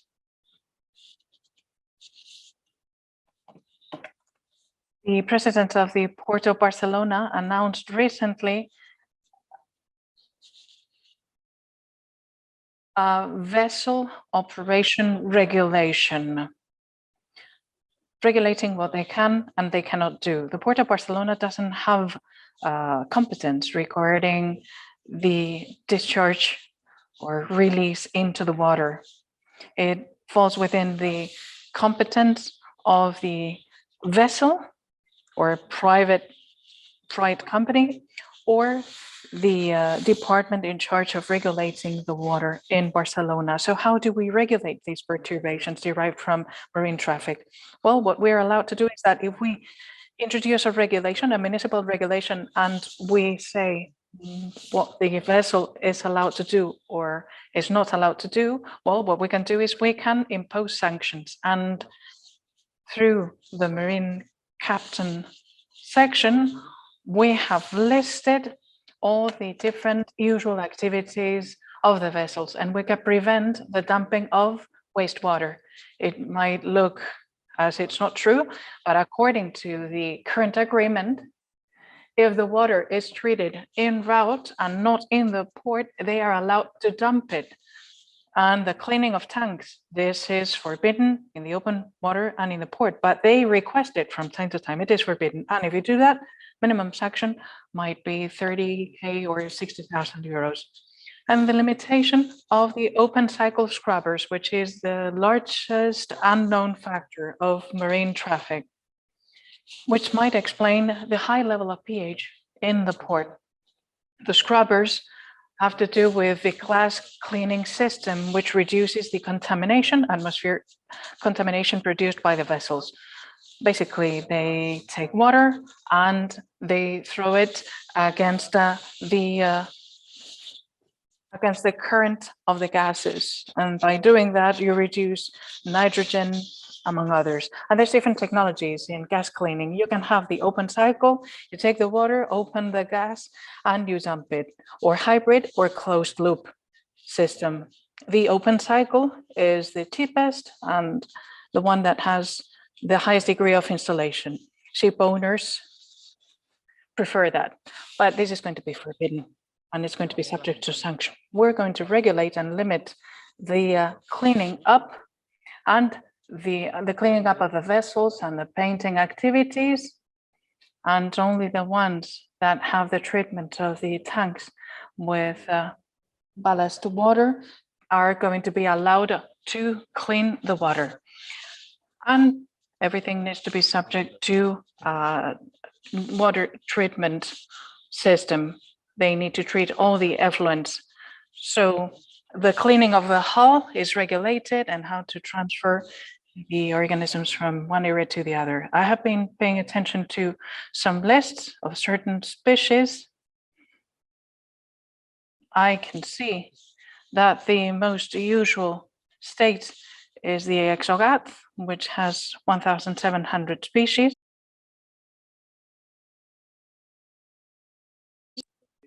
Of which some 130 plus are marine. Of them, 39 may have come through ballast water or attached to the hulls using all of the resources that we have, and to reduce their impact, we've been able to do so. This is the ballast water, how it is treated. It is treatment that looks very interesting to me, although it has been somewhat difficultly implemented. It's hard to verify, it's hard to validate in the port, but within the list of biodiversity, there are a number of allochthonous species detected in the port. That doesn't necessarily mean that it's an invader. It may or may not be causing harm to local species, but considering there should be some 2 million cubic meter of ballast water from other seas in the port per year, it doesn't seem like that many species, but every time we look, we find more. That's true. So this is the perception that we have based on the low awareness that we have of marine biodiversity. What we've done in recent weeks has been to install a number of biocompatible ecostructures to favor marine biodiversity and the early detection of invasive species, allochthonous species. There are 4 points in which those have been installed in the port. There were 8 LVUs installed. Last week, we installed 9 more.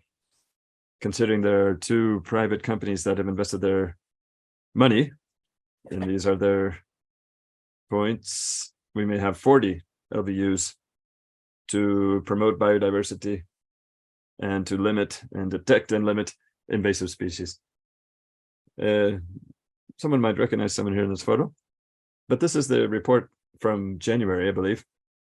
We conduct inspections every 3 months using this robot, and these are the species that we detected with the images. We've gone a step further, taken samples from each of the nets and cross-referenced the sample with the images. Here we see 4 or 5 allochthonous species just in these photos. Another thing we've done, I don't know whether I can tell you many details about it, but it's to assign special protection areas. A port can have special protection areas, can they? Well, if it is for us, then they will be special protection areas. It doesn't have to be officially recognized, but areas where you have to be especially careful when you do things, such as not too long ago, it wasn't even a year and a half ago, we were informed that in the northern jetty, there was a large Gorgonia population.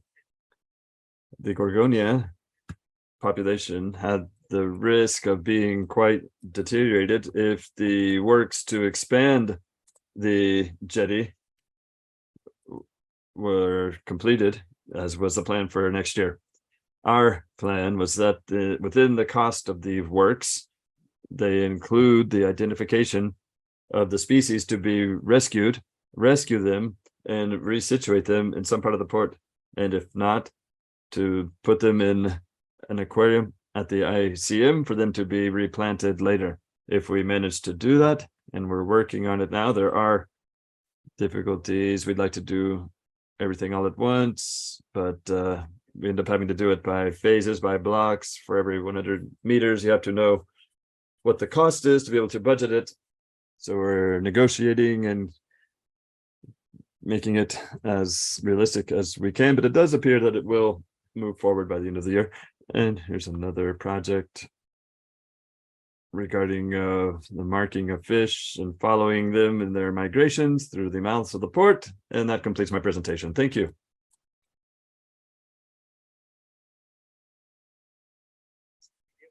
I am sorry I have to cut you off like that, but we just won't have time for the rest of the speakers and be able to stay on time. Our next speaker is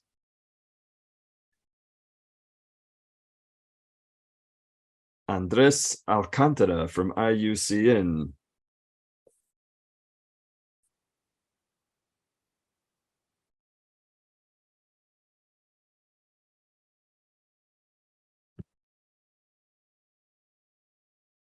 Okay, good morning, and thank you very much for the invitation to be here with you today. from the UICM, I would like to thank you, and I will express myself in Spanish. Thank you for the invitation once again. They asked us to speak about nature-based solution experiences that we have been carrying out at UICM. This is not an abstract painting. It is the reality of biodiversity and climate change in the world. This graph was just presented at the COP summit in Canada. And we see climate change. We see how temperature has increased and its relationship with the loss of biodiversity. It's a very important topic, a very important phenomenon to observe. Increase of temperature equals loss of biodiversity. Along those lines, from the UICN, and we've heard throughout the day as well, a concept of nature-based solutions. And I want to emphasize the concept of nature-based solutions that UICN works on, and most importantly, the concept of nature-based solutions arose from UICN. At the worldwide level, UICN has renowned prestige given by two main indicators. One, the red lists of UICN, and the other are the protected area categories. The UICN has also worked on the concept of nature-based solutions,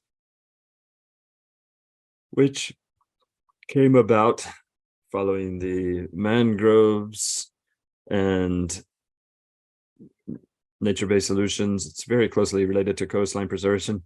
Nature-based solutions is something I want to emphasize because nature-based solutions are actions that we take on the territory for three reasons: to protect, manage, and restore ecosystems.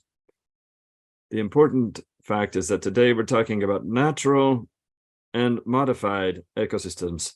Modified ecosystems, by definition, is the urban ecosystem, what we're referring to here today. Here, we are also joining two important matters: human well-being and biodiversity solutions.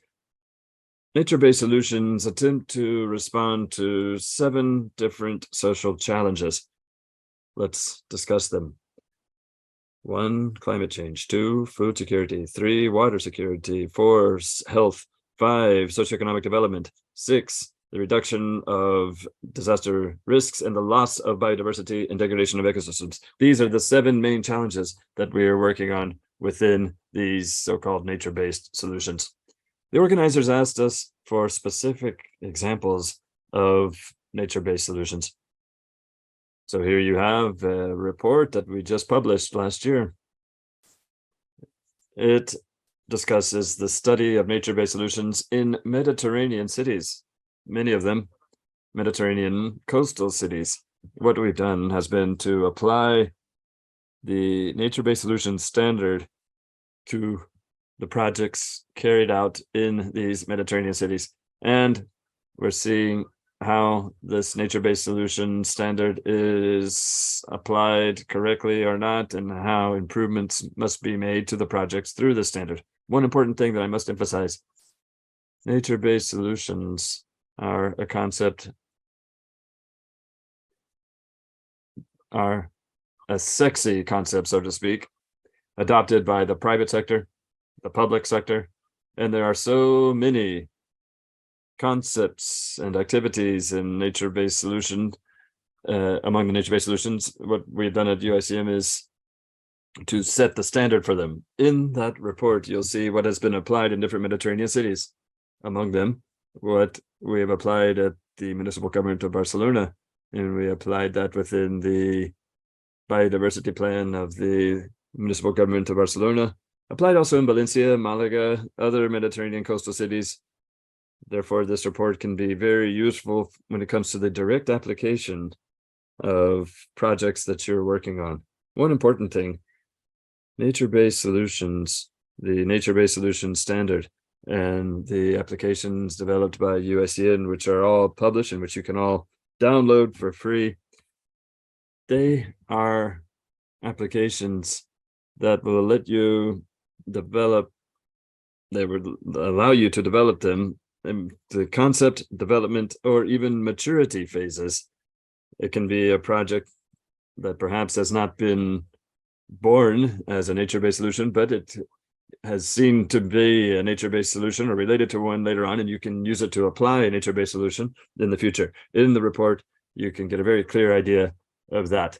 Another thing that the previous speaker touched on, and I think is very important, is the green infrastructure strategy. Obviously, in that nomenclature, we must include the blue infrastructure. It's essential that within this strategy to not overlook the blue infrastructure part. And in nature-based solutions, again, today, we're not just working on green nature-based solutions, but also blue nature-based solutions. It's a very important fact. In this document, you can see how we are working. Another thing I don't want to leave out is that there is a place where you can get a lot of information on nature-based solutions at the statewide level, and it is the Spanish Nature-Based Solution Observatory. The UICN has created it with the Amana Foundation. You have all the projects, companies, and organizations behind nature-based solutions that may be useful for you when it comes to carrying out your own nature-based solution. And a couple of examples of nature-based solutions in the real world that we are conducting in the coastal and marine environments. One is Post-B Med 2, a project in which we are working on governance models with the local population and local councils and regional governments.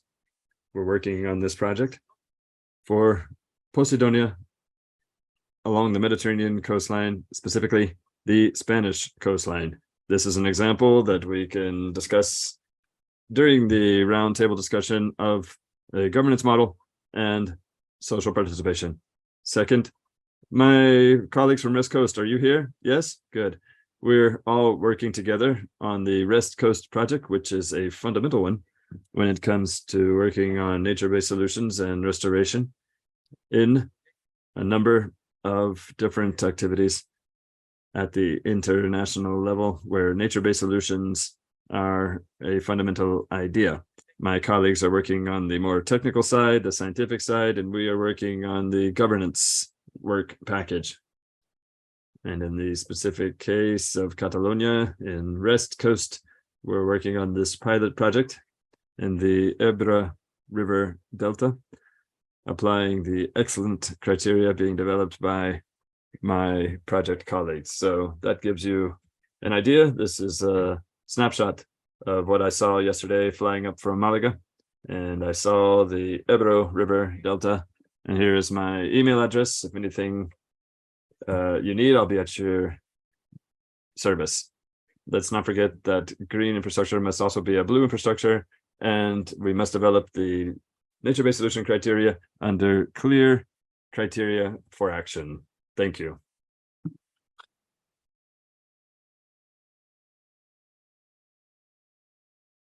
Thank you, Andres, for sticking to our schedule. As you see, today's seminar is something of a DNA test of services to identify what's out there and then stay in touch with each other. You're free to network, so to speak, during the breaks, and then using our email and other electronic media. Of course, we encourage you to stay in touch. There's another change to our program. Giuseppe Maria Gili has been unable to be with us today, but Celia Salazar, member of his team, will be able to give us a lot of information of the same level as if Giuseppe Maria were here. So please take the floor as soon as you're ready.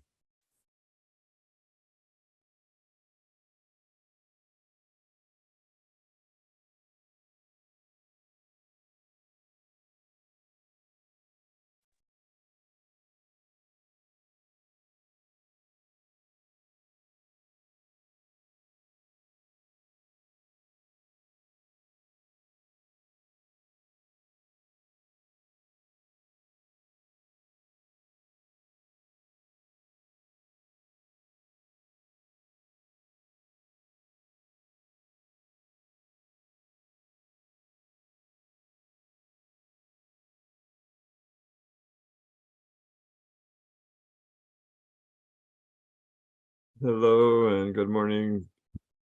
Let me excuse Mr. Gili's absence. He's been ill and he's been working at the Catecreos project, and everything has sort of coincided. I'm supposed to be in Brussels today, starting a new project. So we're having to make adjustments as we go. I will give you a presentation that won't be of the same level. I'm sorry, as Giuseppe Maria Gili's, obviously. I'm not as experienced as him, but I will do my best. A lot of the topics have already been covered. Very important topics have appeared. This Gordonia's project that we'll discuss further. First, just an idea. Here's a comparison that we use in our group. We have a lot of scientific education projects in our group. Oftentimes, our teacher, Margalef, compared land ecosystems to marine ecosystems, and what analogies, what similarities could there be between land and marine ecosystems when it comes to understanding how the ocean really is. We can use land ecosystems as an example. In a land system, we have a lot of biodiversity, and the seabed is the same thing. We have a number of organisms. Here we have trees, but where their sunlight does not reach in the ocean, we have animals that work and do the same role as trees for the same function, contributing to the biodiversity of the system. This is what we find, that with sunlight, it is a limiting factor. It doesn't reach every depth, but these creatures that look like plants that have branches, even though sunlight does not reach those areas, they do facilitate biodiversity, provide a refuge where other species can lay their eggs and reproduce and so forth. Continuing with the comparison, they are a part of this research project for bentonic resources. Mr. Gili was supervising the project before, but it has been passed on to someone else. We work a lot on restoration projects. And mainly now, I'll tell you about the Borgonia project in Barcelona, based on the restoration of Borgonias. That would be something of an analog to trees on land, Borgonias in the sea. There are also projects to restore algae, but we'll now focus on the Borgonias.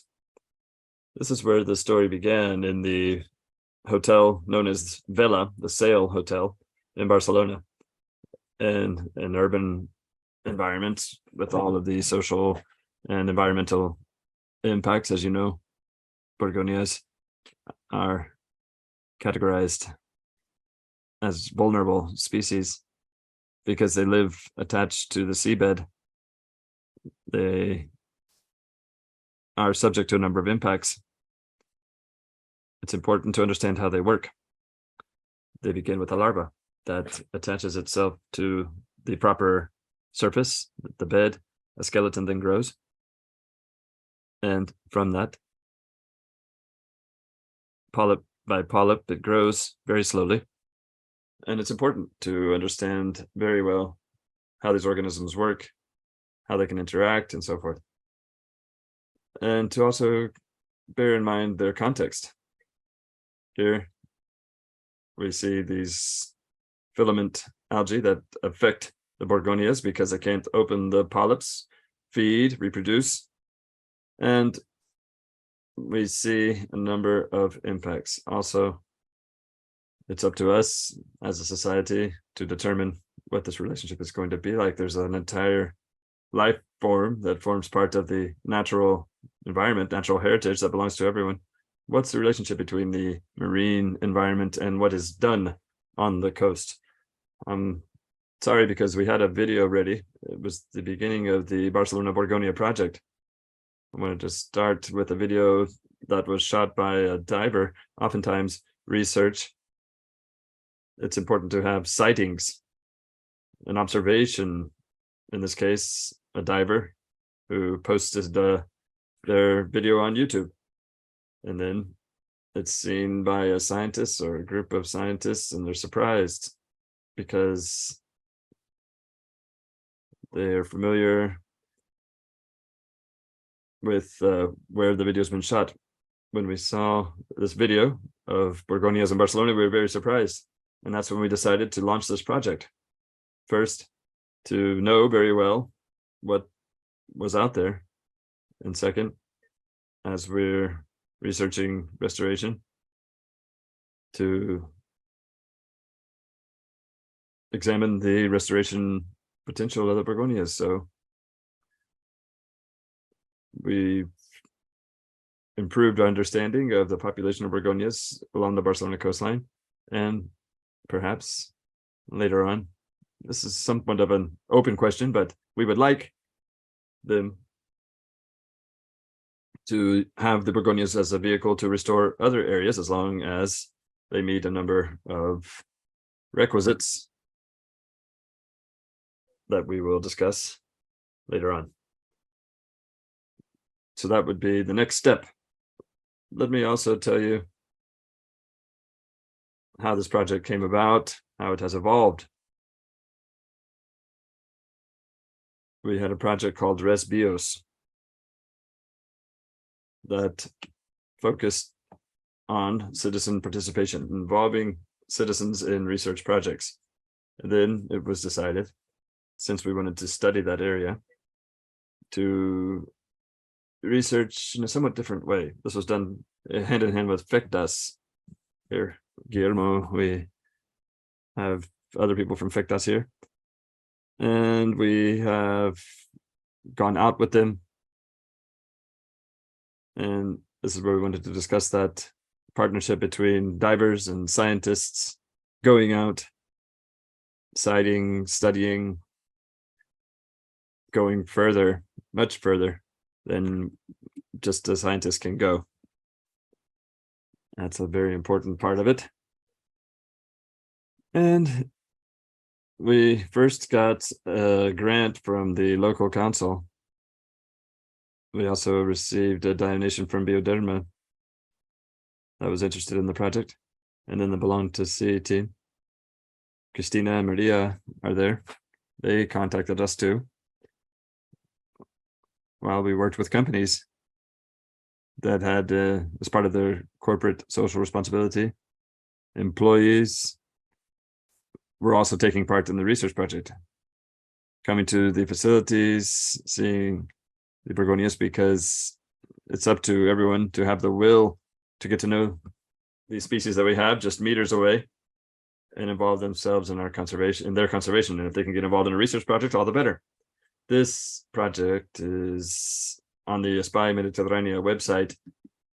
The Espai Mediterranea is a website of organizations that share common goals and values for social justice, sustainability, and you'll find this there, more information there. Here's a couple photos of when we go out.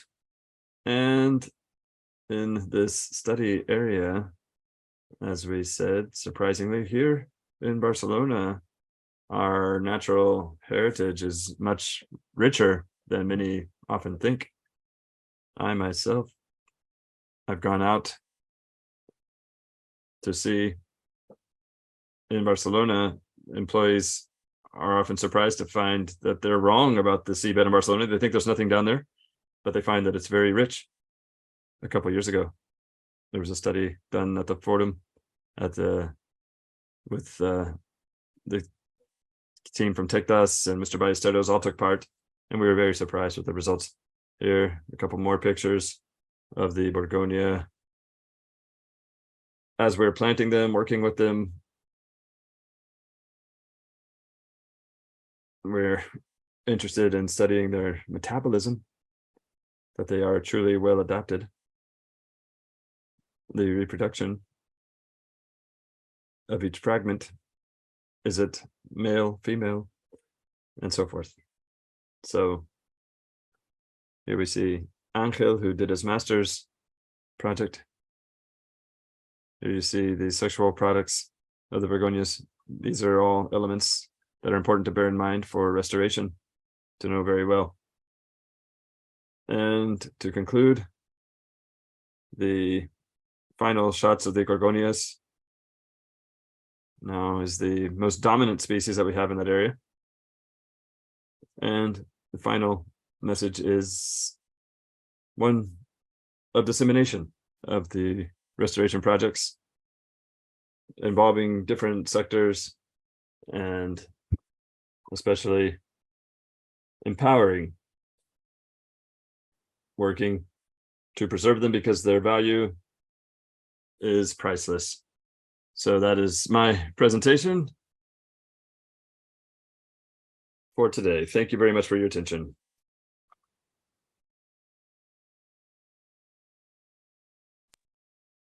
Thank you, Ganide.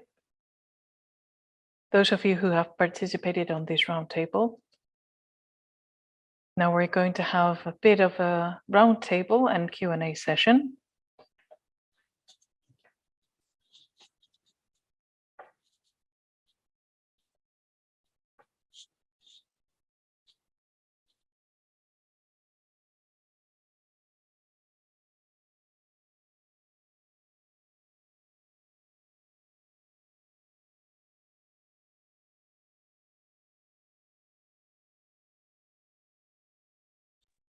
Gisela Loran is going to be the moderator. Vice Dean of the Biology College at the University of Barcelona.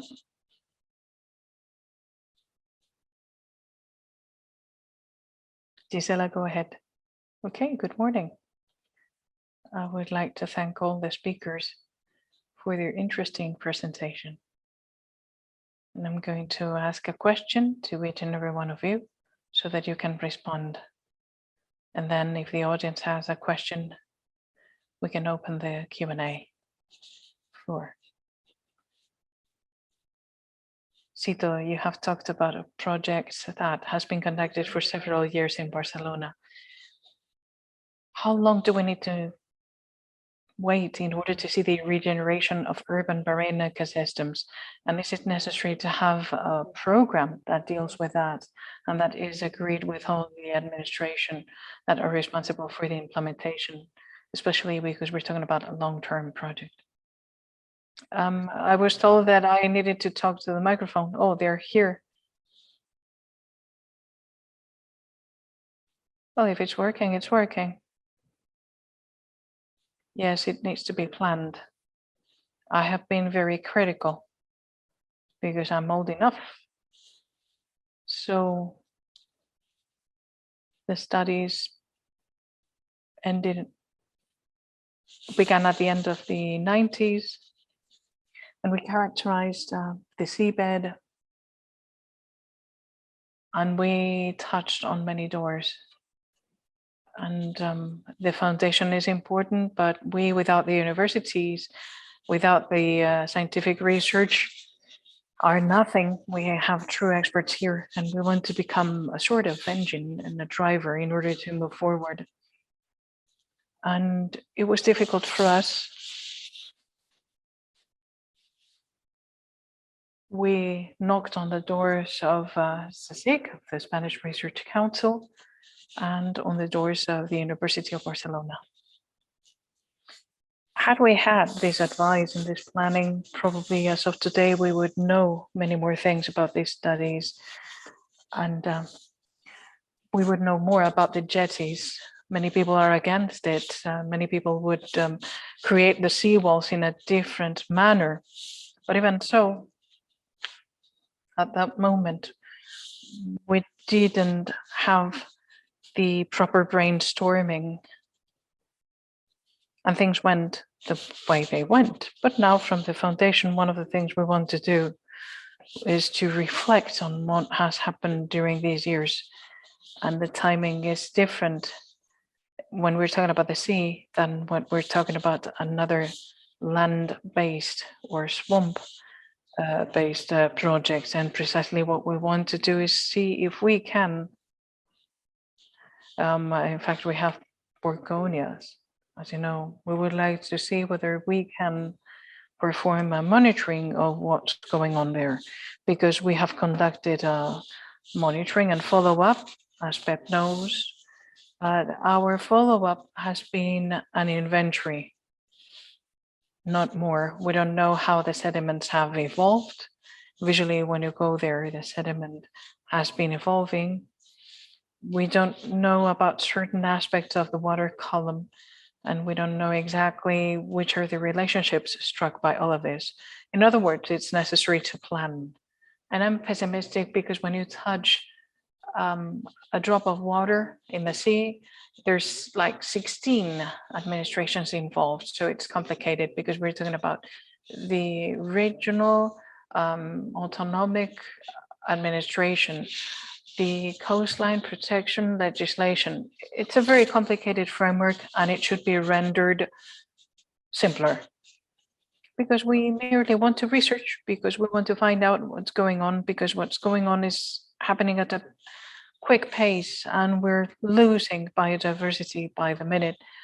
The foundation, and this is a term that was coined by someone here in the first row, we're talking about the silent loss of biodiversity, because people talk about nitrogen oxide and plastics and microplastics, but we're not aware of the silent biodiversity loss. We're losing insects also by the minutes. And in the coastline, we have some sort of dumping site. People keep dumping below the carpet. And now with the Port Olympic initiative, we have the possibility to revamp the marine seabed protection plan and to do a scientific follow-up, a proper one. So the Barcelona Zoo Foundation is open to work on topics that are yet untapped from our foundation. And we're working with different species. You are from the south, and we're very concerned also by the NACRA situation, as we mentioned before, about the Pinna nobilis, and we need protection. Okay, thank you very much. Which is the investment committed towards the regeneration of marine seabeds and fund and marine protected areas? Which is the budget allocation for this? Well, difficult. May I answer his question? I think it's easier. It's complicated to talk about this.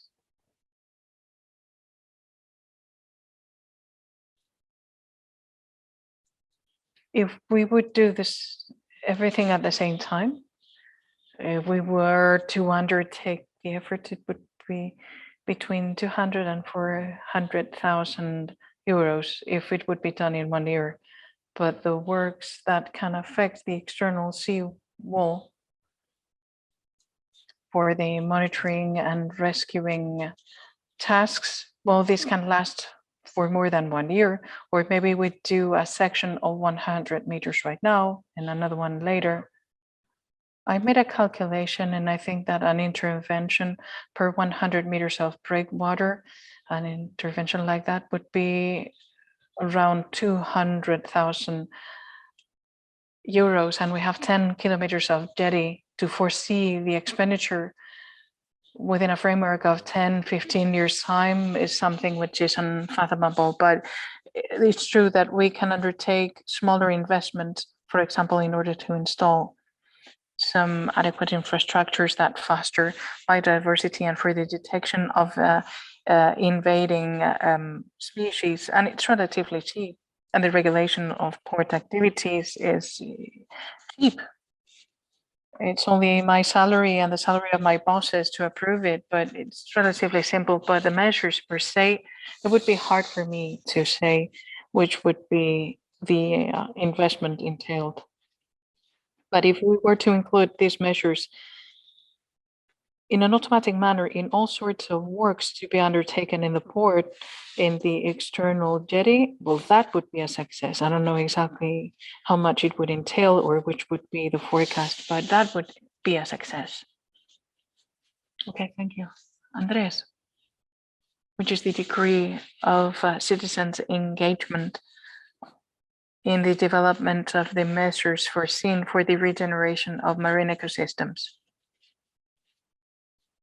As Sita mentioned, in the marine environment, we can see many administrations coming in and many lobbies and many stakeholders with different stakes. So when we're talking about governance, we're talking about economic sectors and social stakeholders that need to be engaged. We didn't have time to explain this, but with nature-based solutions, we're talking about 8 criteria that need to be followed, and there's a total of 28 indicators that need to be followed up. So we need to focus on the governance elements that fosters the engagement of surrounding communities, stakeholders. We have seen more environmental awareness by local communities. It's ever increasing regarding marine ecology. So this poses a demand upon the local administration in order to safekeep those environments. The MET2 program, which I mentioned, shows that there is a demand to maintain the Posidonia colonies on the beach during the winter so that the degradation of the beach does not happen. So the local community is demanding more and more that these nature-based solutions be applied in these environments in order to conduct some actions that, thanks to the local community, are feasible. In the Spanish Mediterranean, for example, we are seeing more and more the laying of eggs of the turtle, Tapeta careta, in Mallorca. So we can see that this is favoring the engagement of local communities. There's many voluntaries, and it's happening at the beaches and in terms of cleaning up the seabeds and maintenance of the seabeds and the counting of species and the counting of individuals. So we are seeing more demand and more participation and more engagement every time. How do you think it would be more efficient to abate the administrative hurdles in order to foster the management of marine ecosystem restoration measures, like improving the granting of concessions that foster regenerative measures? Do you have an idea on that? Well, here we have different examples of projects, and each case is different. We analyze the studies thoroughly, and we take into consideration the context. We had the Trastandicam project that was working also with fishermen, and we work and engage we work with and we engage the local communities. And there are some nets in certain seabeds, and if you engage the people, it's helpful. So if we want to foster biodiversity in the seabeds, this entails many different parts, and we need to bring them together, and each stakeholder has a different interest. But if we engage them in the projects, it's very important. And the most important thing when it comes to tackling this project is to base it on science, because we have a problem in the society because there is a lack of knowledge regarding the marine ecosystems. But nevertheless, in terms of scientific knowledge about the Marine seabed, well, this is very low, and we have some networks of scientists that are participating in congresses and exchanging information. And to me, this is fundamental. And we need to make sure that there is scientific engagement in the projects in order to foster the marine scientific knowledge, which is sometimes taken for granted. And if you are working in fisheries and we do the assessment of the acquired knowledge, we can see that there's growth, but still there are some really important concepts from a scientific standpoint that might seem very simple and that are taken for granted, but which are really relevant to have them at hand. Okay, thank you very much. Are there any questions from the audience? Yes. Very specific questions because we're lagging behind the schedule. So, Cito.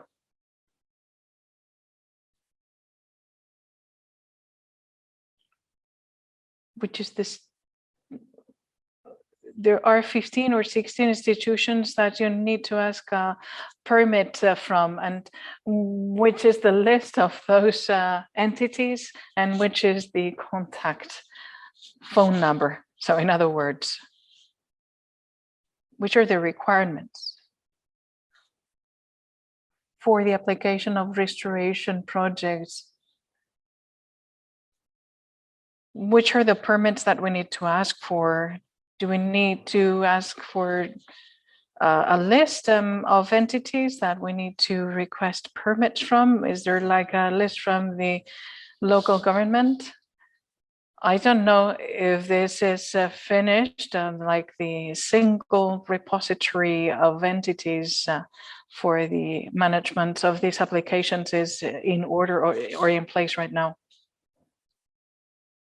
You are in West Coast.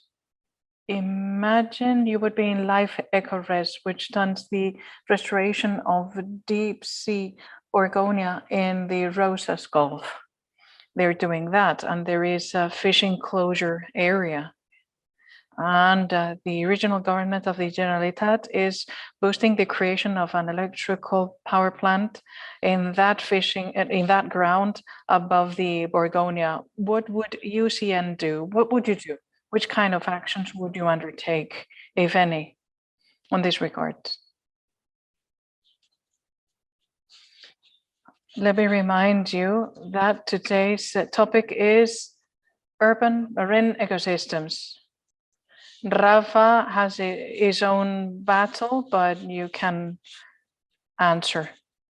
A very real answer. In UCN, I come from the Center for Cooperation in the Mediterranean in Malaga, and we work with all 28 countries in the Mediterranean basin, but there is a national committee of UCN that includes the administrations, NGOs, researchers, and that's the meeting point for Spanish entities that are part of the UCN in order to work on the governance model and those proposals. So the president of the UCN, which is the Oxígeno Foundation, and we have different representatives of the ministry and regional government. Well, they meet once every quarter or twice a year, and there are some work committees. So this would be a great topic for a focus group at the UCN in order to work on specific proposals. May I answer? Well, what needs to happen is that this needs to change.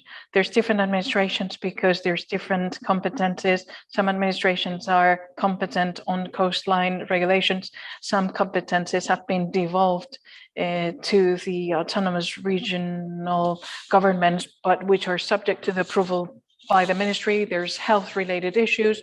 We have the municipalities, and this could be solved at a glance. That's why I didn't answer, because you were talking, but all the coastline project would need to have a single entry, like a one-stop shop. Exactly, a one-stop shop. And everything should be rendered easier. When I was the manager of the Bessos consortium, this was back, well, 6 years ago. back then, what we tried to do was to create some sorts of submerged park between Badalona and San Adrià. Well, and the collector that needs to collect the wastewater. Well, you don't like the Olympic Park, but the waste collector between the Port of Badalona and the Besos water treatment facility. If I see it created before I die, I will be happy. So we try to create there a park, a reef park. And maybe I'm a bit disconnected, but from what I know, we have the permit, but we still are lacking the approval of something which is real, something that is already submerged, because the thermal power plant is going to be removed. And we need to build that one-stop shop and bear with the process and be patient. And I understand what you're saying, but there's things in the urban coastline area which are very severe, and either we change this around or we're not going to move forward. That's my opinion. In the meantime, let me say that, well, we have the West Coast colleagues here, if you're interested in the scientific parts, and I would like to congratulate the organizers, because this is full to the brim and full of young people, which is fantastic. So congrats.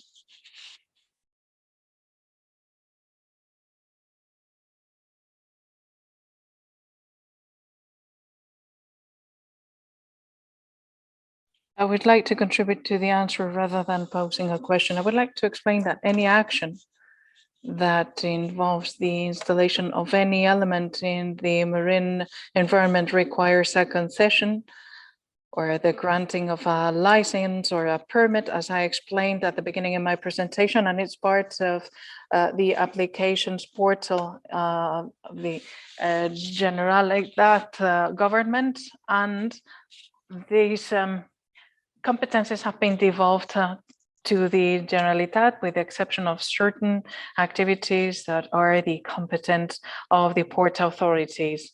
So you can do the consultations to all the institutions and stakeholders involved. And this is the procedure that guarantees the engagement and participation of everyone.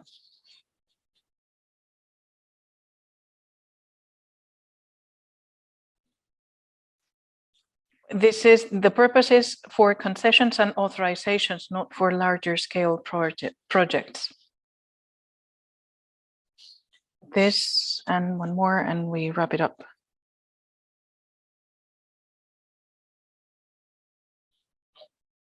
Regarding the shifting baselines,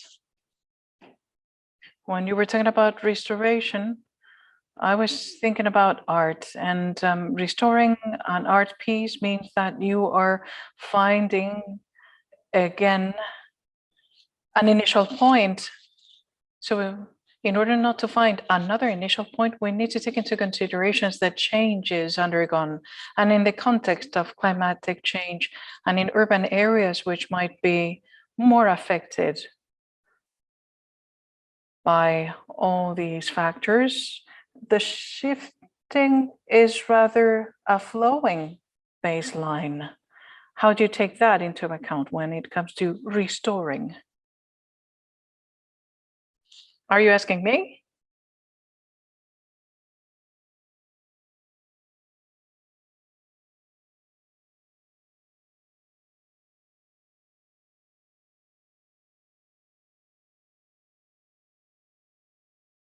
It might be my problem, but I didn't identify the distinction between nature-based solutions and non-nature-based solutions.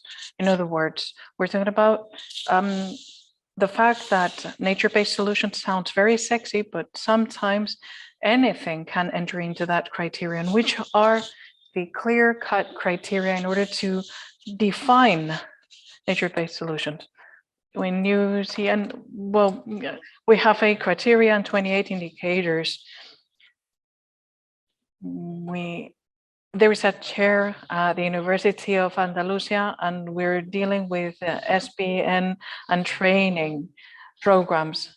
And in Barcelona, we held a webinar. It was held by the regional municipality department regarding ISBN. And I personally was talking about all of these topics. There is a standard guideline from ISBN, and it's very, it sheds a lot of light, and we're working on the standard because there's many entities that want to step and onto the SBN wagon, and we need to standardize descriptions. And UECN, we're working on that, and the EC is also working on that, so that we can standardize the UECN, which is the UECN is used as a benchmark standard in order to know which projects are considered as SBN projects.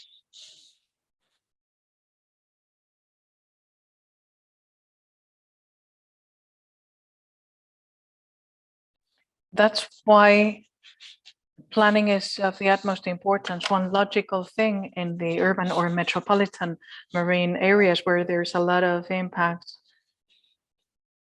the logical thing would be to have all these scientific organizations and NGOs. It would be ideal to have them included in the planning that would need to take into consideration the changes, because they're staggering. The marine environment right now has nothing to do with the one that I saw when we were creating the jetties or seawalls, and that's my claim.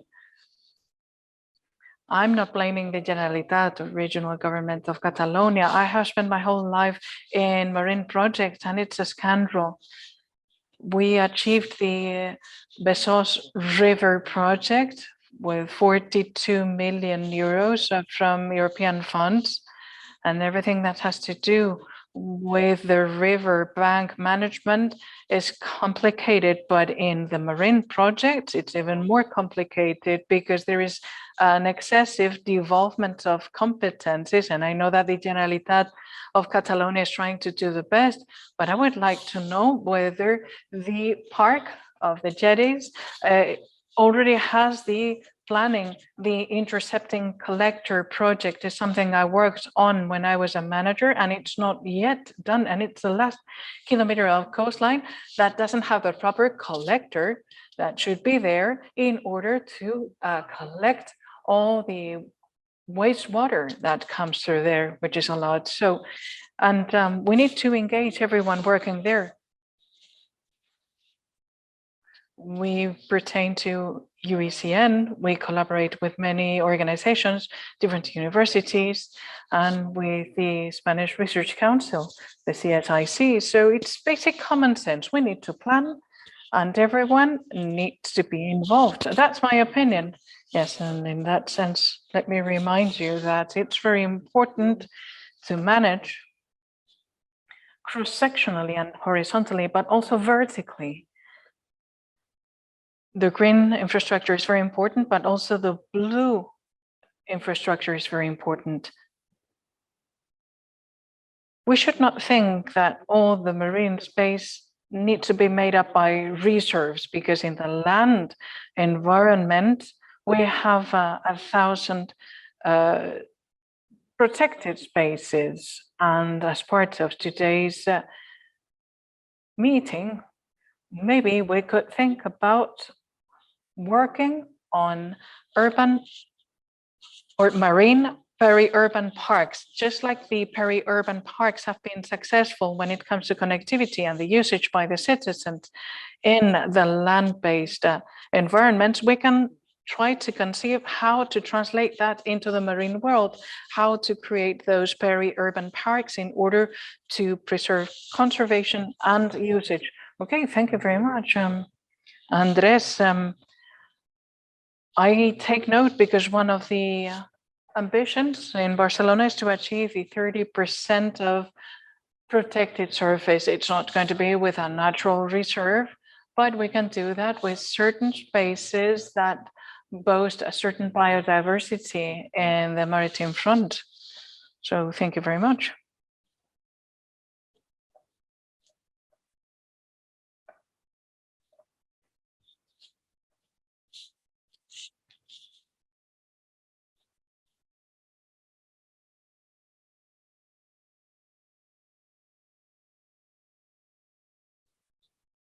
Maybe we can open the screen here.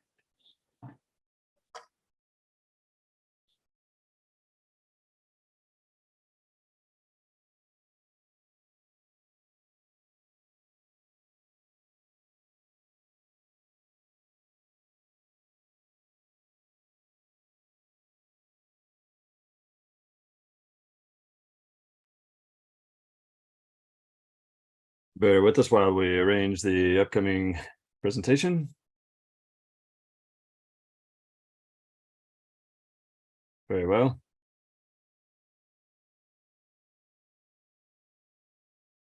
Next round table will follow the same dynamic. You'll have a person come forward to give a presentation. And then we'll all get together. Jorge Santamaria, I would ask you to be as brief. Jorge Santamaria is from Algabrava. We'd ask you to be as brief as possible, sticking to the 5-minute time limit.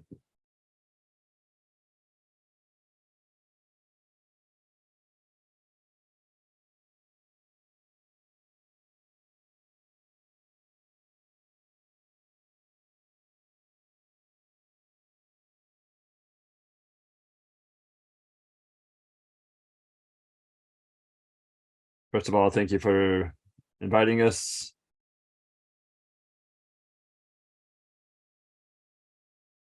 To discuss these matters as they relate to the business community. We'll talk about unleashing the potential of macroalgae for the restoration of urban ecosystems. Oftentimes when we talk about macroalgae, we don't like to find them on our beaches. We think they're ugly. We need to think of macroalgae as the raw material with the greatest potential to facilitate the transition to a blue economy, not just because of the broad variety of uses in food, drugs, and other products, but also because that doesn't have environmental impact and helps us to resolve many of the problems that we face today, such as water pollution, mitigation of carbon emissions, and so forth. They are aligned with at least 12 of the Sustainable Development Goals. With that in mind, Algabrava was born at the end of 2019 with a crazy idea from two scientifics, and it was born to promote the preservation and promotion of macroalgae, not just in the Mediterranean, but around Europe. The main goal was to develop sustainable reproductive systems and nature-based solutions that help us to face the problems that we encounter today in our marine ecosystems. Very quickly, among our goals, develop a hatchery for the species that could be useful in this regard in the Mediterranean for commercial uses or for restorative uses, and to join that hatchery with land-based or sea-based cultivation systems. And that way we'll have a alga species service. This is what we see. This is the Obatuca, and we close the cycle of the species, and we don't impact the marine environment because we don't have to harvest from the sea. And then with the species that we have, these seeds, we can sow them on strands, for example, as is done with the mussel farms in the Delta de Ebra. And here we see Uva intestinalis and get Corybum birbillata. And we apologize for any mistakes in pronunciation of these species. And we see here the use within restoration projects. And the truth is, when we want to restore something, we must know what has caused its degradation. Among the main impacts that we find in the Mediterranean. There can be water pollution, habitat destruction, and climate change. Some of these pressures can be reverted locally. Climate change is more difficult to do anything about locally, but we can go from a degraded to a well-conserved ecosystem. To do so, we must find the proper tools, either bioremediation or revegetation. And macroalgae have a great potential here. To begin with, we have a major water pollution problem that is common throughout all developed countries. We must have a high population of metals, nutrients, hydrocarbons, port waters, coastal waters. What can micro and macroalgae offer in this regard? As you see on the right, they have many natural mechanisms that enable us to take these substances out of the water, accumulate them, and detoxify them. In fact, many scientific studies in the literature show how Chlorella, Sargassum, and Ulva, and other species can reabsorb the metals that are dissolved in water with efficiencies up to 80%. And they are very recurrent metals such as zinc, copper, and others. And on the lower right hand are nickel and cadmium, and also organic pollutants. And we see how enriched and non-enriched waters, they can reduce to 30 or 10% from the initial concentration that was found. And as they are species that can adapt to wherever we cultivate them, we can cultivate ulva in tanks, as is being done in the photo here in New Zealand, or also in ports, and reduce the concentration of nitrates and other contaminants that may be found in the port. And the same thing can be done by sowing the ropes with macroalgae, and as is done with mussel or fish farming, and reduce the the pollution levels in the port. These macroalgae can also have many other uses, as we mentioned: biofuels, cosmetics, food products, etc. And second and last, in the Mediterranean, we've been seeing that shifting baseline for a long time. I'm sure, even though we would find the picture on the right, a macroalgae forest, very structured habitats. They're the most productive and biodiverse habitats that we find in the Mediterranean. What we see more commonly is the picture you see on the left. At Agua Brava, we have a scientific background. We have grown with Emma Sebrian, and we want to revert the current status quo to a well-conserved one.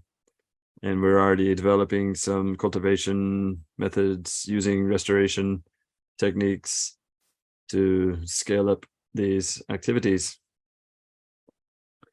Here's a brief and perhaps optimistic example of what we found in the Ebro Delta. The Ebro Delta, the Cystocerida species, we've been finding them for some times. And so we sowed some ropes with Mediterranean Cystocerida, and you see the evolution from the upper to the lower picture. There's a 5-month interval, and now we can say that we have Cystocerida once again in this region. The goal is to get them now to attach to the substrate. We want to increase the volume of fertile nests and get them to attach, even briefly, to the substrates where we want to restore, and get these fertile specimens to reproduce naturally. And it must be made very clear the things that we need to do this restoration. It's fundamental that we take into account all of this scientific knowledge, and we try to find the knowledge between public-private cooperation, that it be the way we work normally. Oftentimes the public sector and the academic world doesn't communicate as well as it could, but we must know how to restore what we want to restore and where we want to go. Taking that into account, we can do this necessary scale up, which is essential to comply with the decade of marine restoration. Thank you.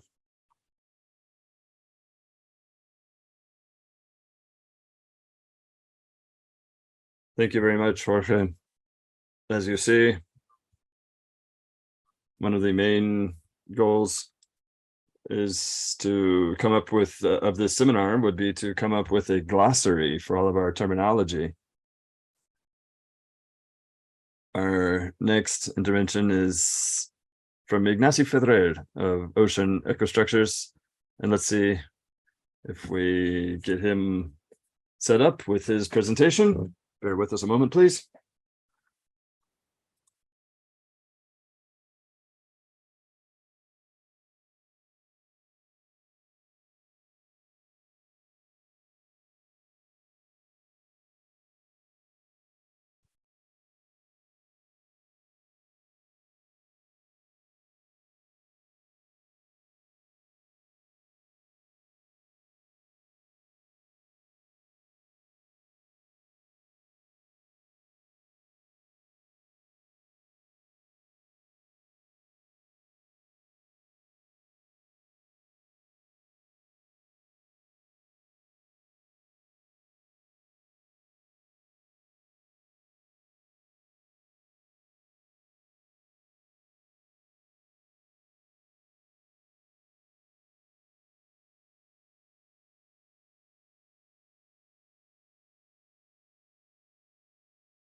This is an example of multidisciplinary work. Hello, good morning, and thank you for the invitation. I want to show you some ocean ecostructures. Our company develops regenerative technology.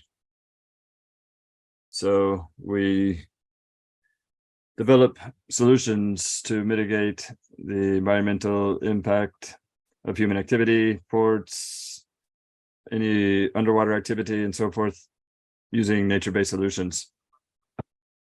The specific goals that we're here to speak about today in the urban port area.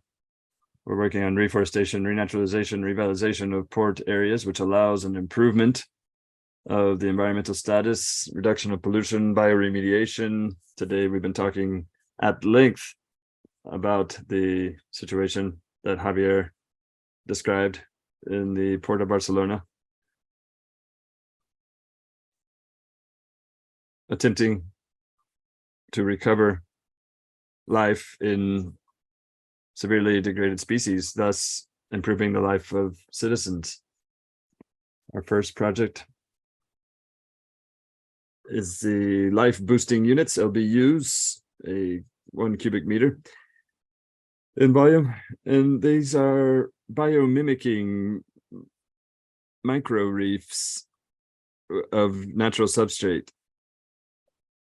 When we say a biomimicking structure, it's because we want to mimic the functions, the biological functions. We want these structures to replicate some of the functionalities of a reef, the attraction of microfauna, the facility for that microfauna to attach to a natural substrate, calcium carbonate, basically, and that did include shelter areas, nursery areas for the microfauna to develop in an optimal way. Overall, it is a small reef, a bio-mimicking micro reef for the fauna to be implanted on existing structure.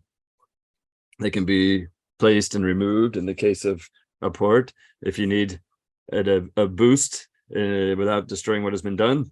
For example, they're very flexible, very versatile, and very mobile. And they have been developed with a whole system of digitalization and artificial intelligence that allows us to monitor them all the time. Here's an example. The wall on the left is the wall of a port that had been like that for 20 years. And then 4 months after adding our technology, what you see here in a very short time, we have regenerated a great deal of the ecosystem. Now here are a couple pictures of these 4 to 8 months.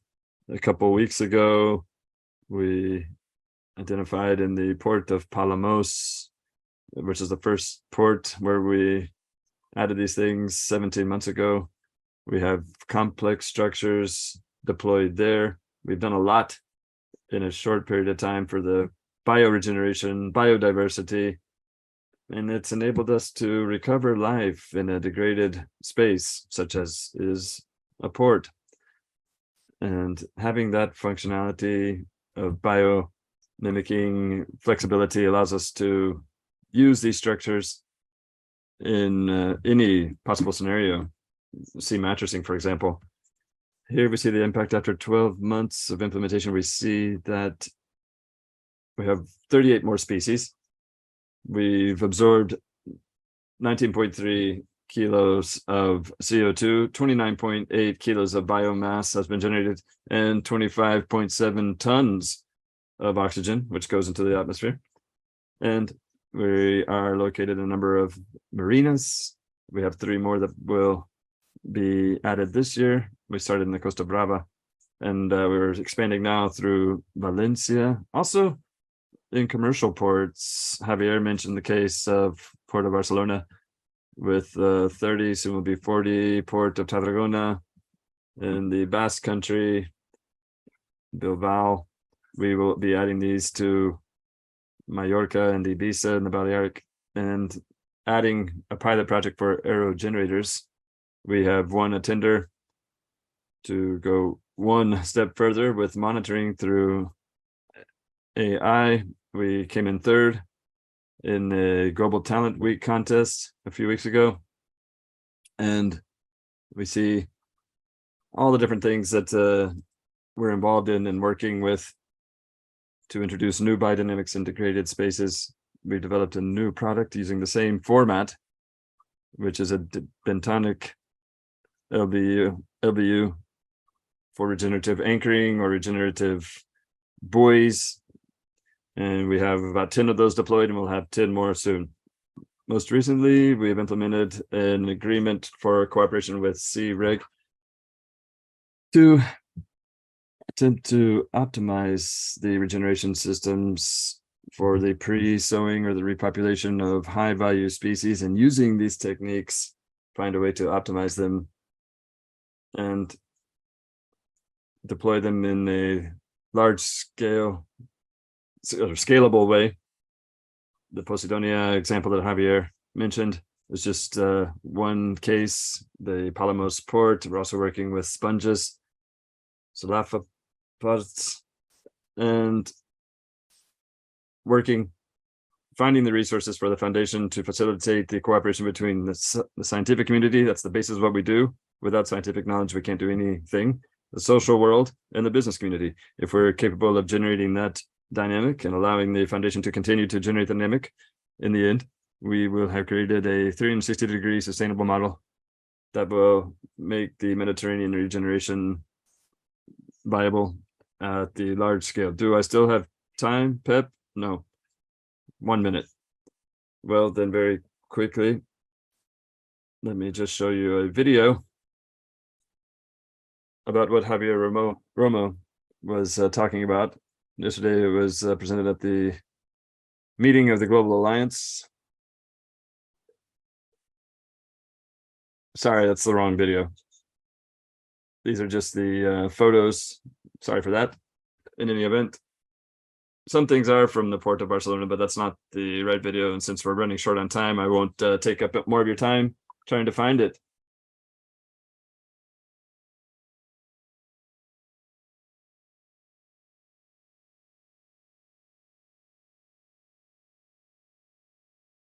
Thank you, Ignacies. We're changing the program, but we're getting better. Lourdes Kelly will now give us her presentation.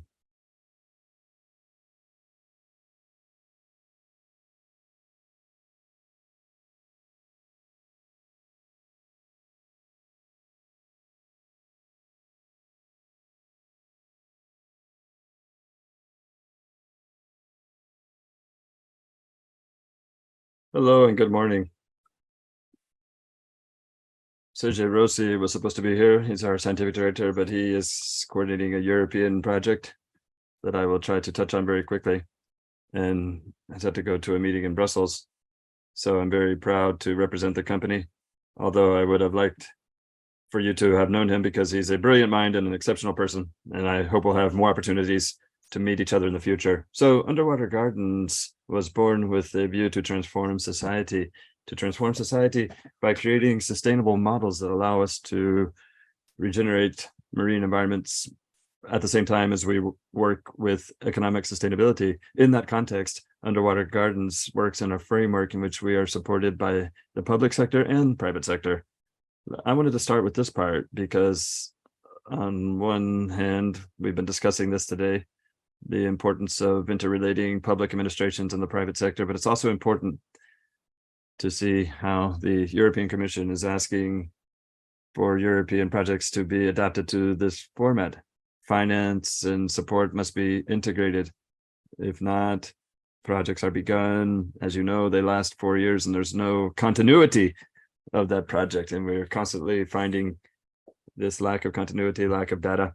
At Underwater Gardens, we have private partners and also cooperation with BNP Paribas. From the public sector, we are supported from the European Commission.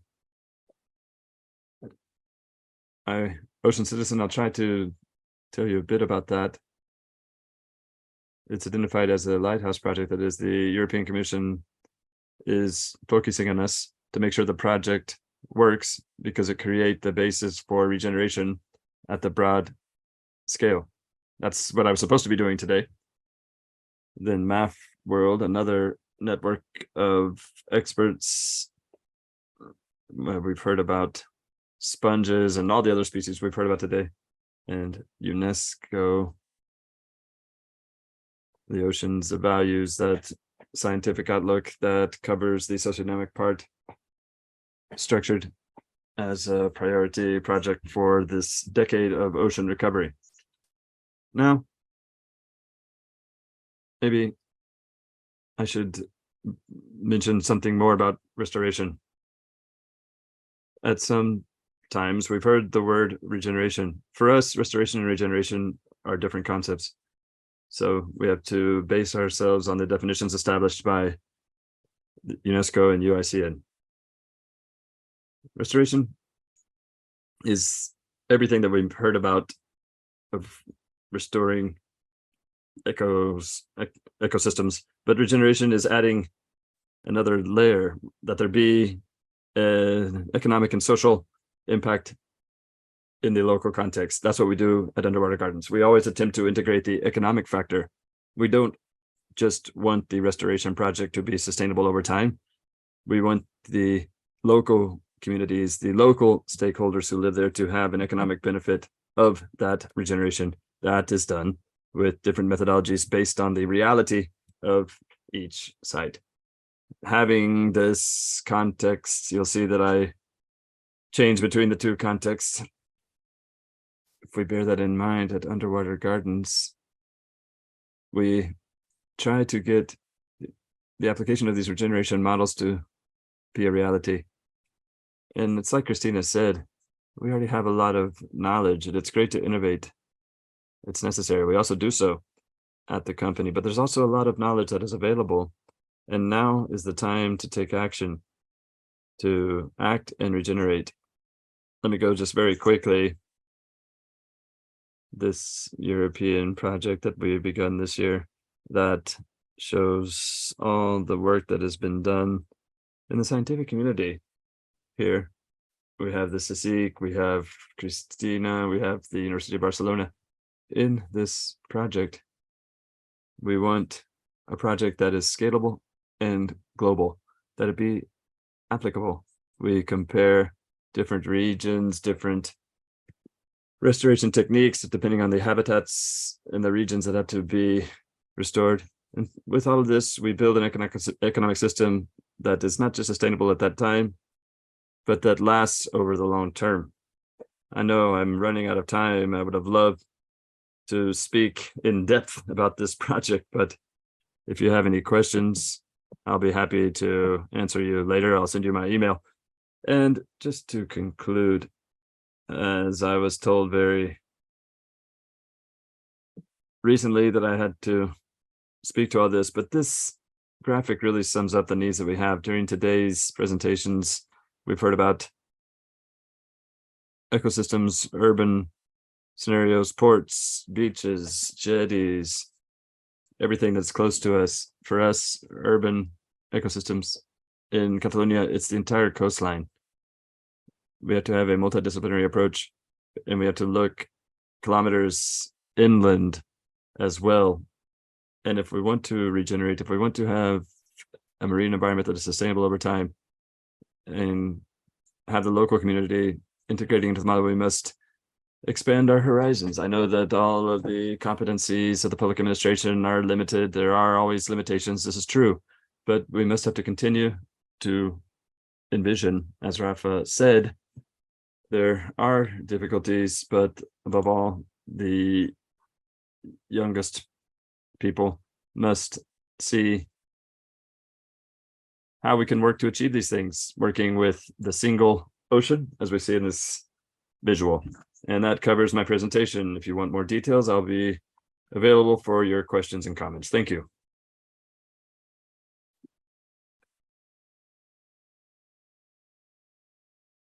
Thank you, Laura.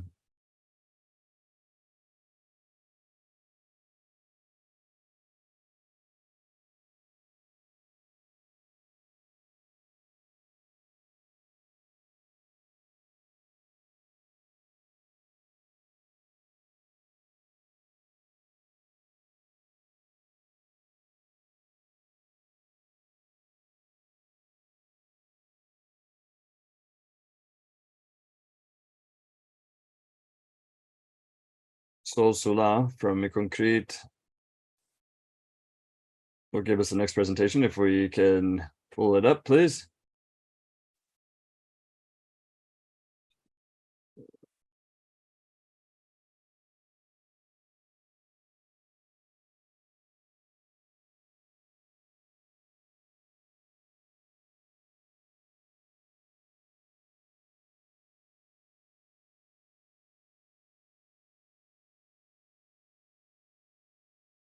Okay, here we are. As I am the last, I'll try to go as quickly as possible. We'll talk about something that may not be very sexy, although we can often imagine this gray, ugly block of concrete that forms part of a jetty, and it's hard to imagine any possibility for that block of concrete to favor biodiversity. But concrete, concrete has the goal of promoting a product that's used in the construction of works, maritime works, that is positive for nature. Why?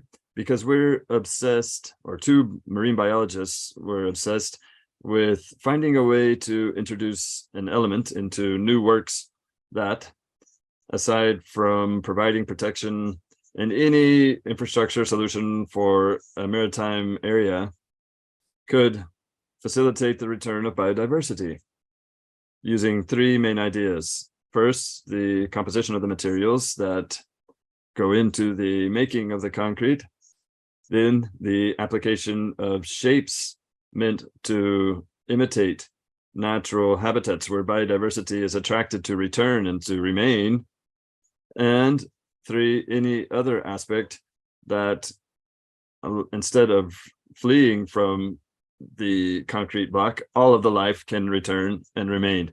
I will tell you about how this has other benefits for the structure itself that mean returns, not just financially, but reinforcing the resilience of the material itself, savings in maintenance and cost, and also with this return of biodiversity, with the richness of life, there's clearly a social benefit now, separating economy from the environment or social benefit from environmental benefit is something that we have all overcome, so to speak. In terms of images and projects, eConcrete has been working for 12 years now. And we've been working in different projects such as the Port of San Diego, which is the most broadly monitored. We've been monitoring it for 10 years to see how it has been progressing. This is a coastline defense system. And here we see how through these structures, there has been a return and flourishing and growth of this biodiversity that is what we're after all. Here in Spain, there are a number of examples in the Malaga Marina, which began in 2021, submerging these structures with this surface area. And what we wanted to show were the results 9 months after their immersion. In Cala Rajada, in the Balearic Islands, Mallorca, another defense system for the jetty. Here's another one that was implemented just less than a year ago. Living breakwaters. This is a huge structure in New York State. After Hurricane Sandy, it was necessary to reinforce a whole coastal area in front of Staten Island. You see all of the jetties, breakwaters, and they are deployed not just in case of extreme weather, which will be more frequent in the case of climate change, but also to bring biodiversity back. In Spain, there is a project in Vigo, in the port there, covering 2 areas which are usually not connected. And a structural part and also an educational part of awareness raising of what it means to bring solutions that can improve the maritime environment. Here is an observatory where there's been almost 13,000 visitors in just 2 months with spectacular results. And here you can see the external coastal protected area.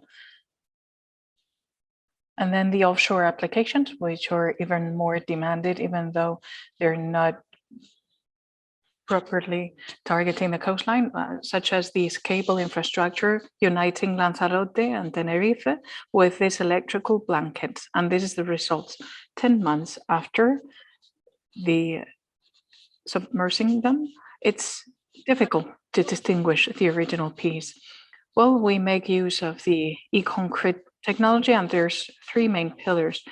And it has environmental benefits. There is a significant increase in biodiversity and the percentage of life cover or life turf. We see the return of many local species that were autochthonous from the area. There is a reduction of species which are not from the area, and then financial advantages. By applying the solution to new build, we elongate the life cycle and asset life, and it's more resilient. And vis-a-vis the incoming climate changes, it's important. And the structural performance has a magnificent response because there is an increase in the strength of up to 10%. This acts as an additional layer for protection that increases durability and the life cycle of the asset. So in this environment that we're talking about, in the urban marine environment, the responsibility to build something is a shared responsibility. So let's build responsibly together and thinking about the future. And let's think about what can be done in new build with these kinds of solutions. Thank you.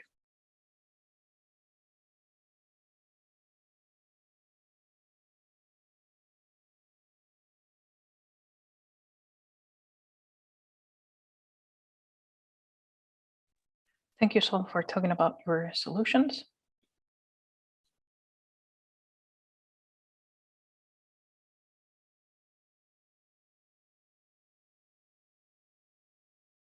Now it's the turn of David Alvarez from EcoAXA, who's not here.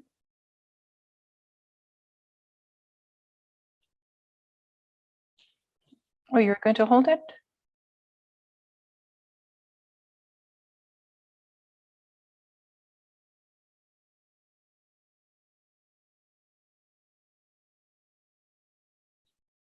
We have the precautionary principle that I have not abided by right now.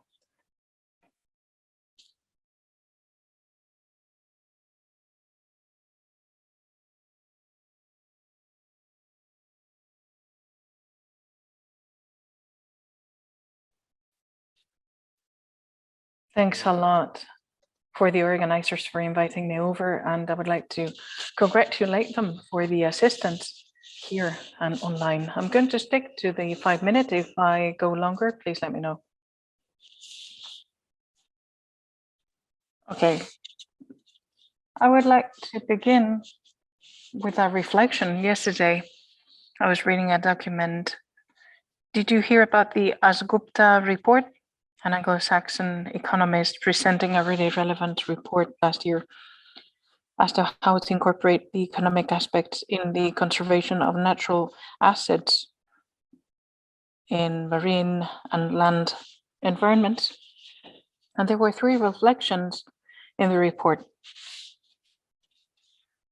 Or before that, Asgupta was talking about the changing paradigm, and his interpretation was that in the unsustainable system we're immersed in, and we have seen several examples of this unsustainability, we need to modify the way in which we think, we act, and we measure the performance that we are gathering. And Asgupta proposes or postulates 3 solutions. One, to make sure that the nature supply is higher than the demand we have today, and it's not the case.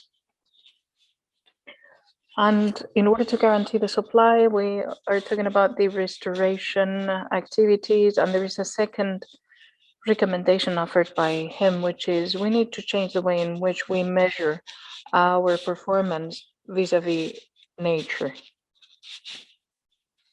We have been hearing that we take for granted the relationship between environment and sustainability, and it's not so clear in my head. All of us are 100% convinced, but if we step out of this environment of people working towards sustainability and biodiversity, the situation would not be so clear. And in the majority of the occasions, the economic aspects are more preponderant than the conservation principles.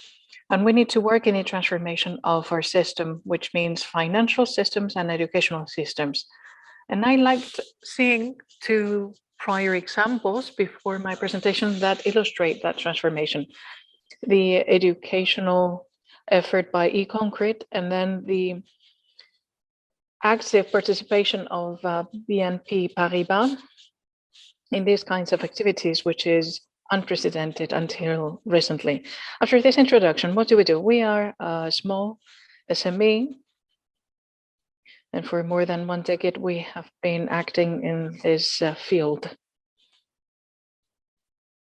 oriented towards the transformation that we want to see in nature, and the kind of transformation whereby we need to incorporate those elements so that nature is brought into the decision-making process, just like we saw in the Montreux confront, so that we're in harmony with nature. And to that end, we develop methodologies and tools and market tools in order to facilitate that understanding. And I'm here today to talk about the work we have done using those kinds of mechanisms regarding natural capital accounting in marine ecosystems. And I would like to give you 3 examples. Apologies for not bringing a presentation to illustrate it more simply.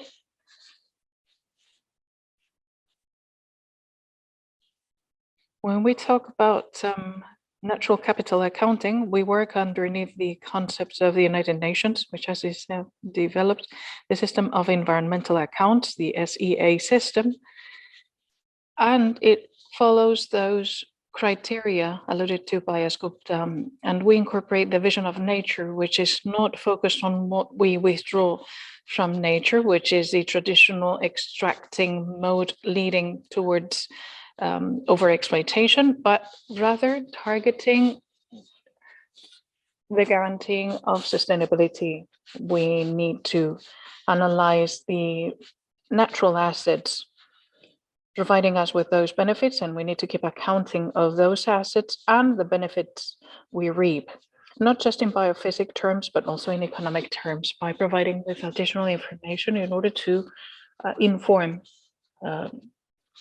the decision-making process so that it's more comprehensive and all-encompassing. And thus, we modify the short-term view that doesn't bring in nature as a factor in the decision-making process.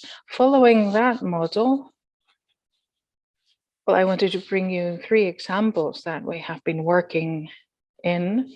One of them is the development of natural capital accounting in the Yebank Reserve in Mallorca, where we identified all the natural resources and the ecosystemic benefits provided to society, and we quantified those benefits in biophysic and economic terms so that we can have an accounting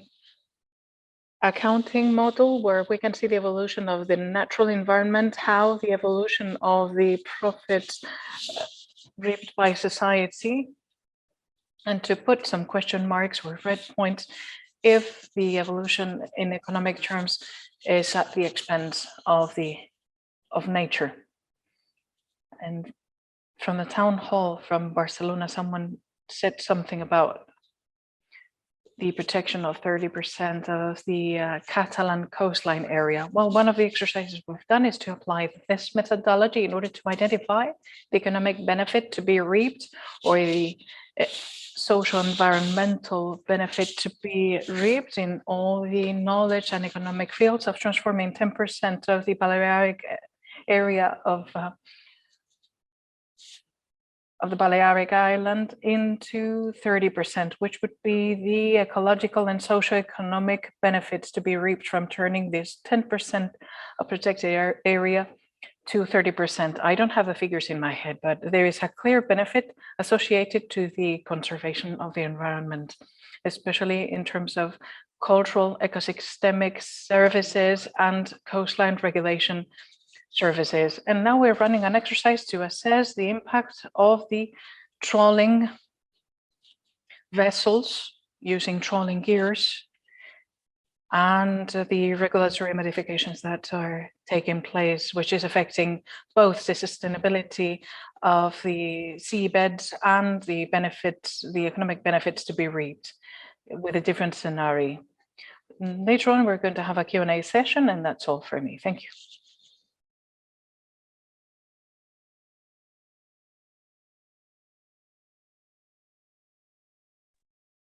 Thank you, David. So we're going to move on to the Q&A session, to the second Q&A session.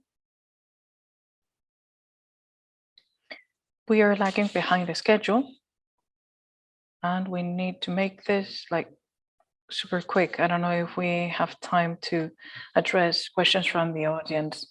This is going to depend on your generosity if you would like to continue in the room, because we've been here since 9.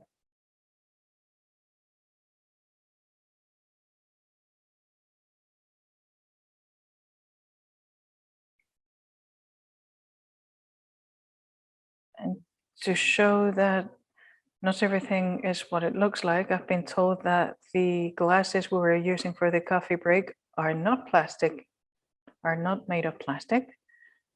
They come from recycled organic material from a different material, from cornstarch.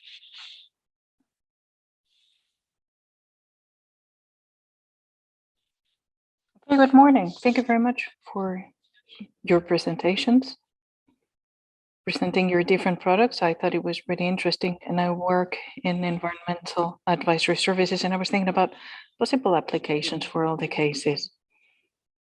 We're going to have a Q&A session. It's going to be the same question that can be answered by all of you with respect to your product. The first question goes as follows. How do you justify the return on investment of your proposal and your products in economic, environmental, and social terms? We can start with you. Something we need to take into consideration is that when we're talking about restoration, maybe it's a bit altruistic. We're coming from the academic world and we're beginning to work in the business world. And I believe that the economic aspect should not be valued when conducting restoration per se. But if we talk about social aspects, we can talk about these ecosystemic services which are granted by our restoration. Historically, human beings has had an impact on the environment.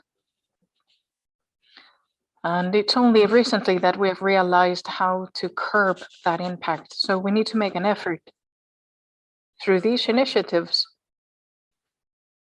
to mitigate the impact so that nature is better for all of us and so that it has a positive impact on our well-being. In our case, as I mentioned before, one thing is the product per se, which regenerates degraded space, but also we have brought in a digitalization monitoring layer where we're measuring the impact it has. And once we record the impact it has, it helps us identify ecosystemic services that can be monetized by our customers. Basically, we have private customers that pay for a service and that are achieving economic profit. And from the social standpoint, first we have the environmental point of view and then the social point of view, the ecosystemic point of view. And now from a social standpoint, through the digitization, we have developed an app that makes it easier for people to go to the port of Palamos to see the different entities, and schools can perform an environmental itemization, an inventory, and we're going to be working with the CIREC Foundation on a project so that the citizens can see the regeneration done by scientists on different species, and that way we can be closer to training, to the training in schools.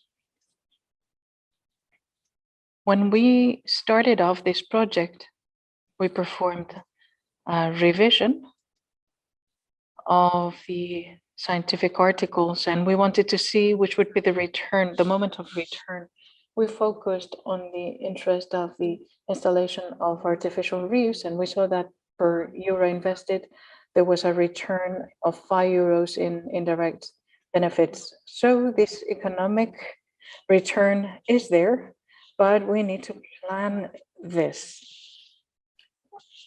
The economic benefit is something that we're looking for when we are planning the restoration strategy. And regarding environmental benefits, it's clear.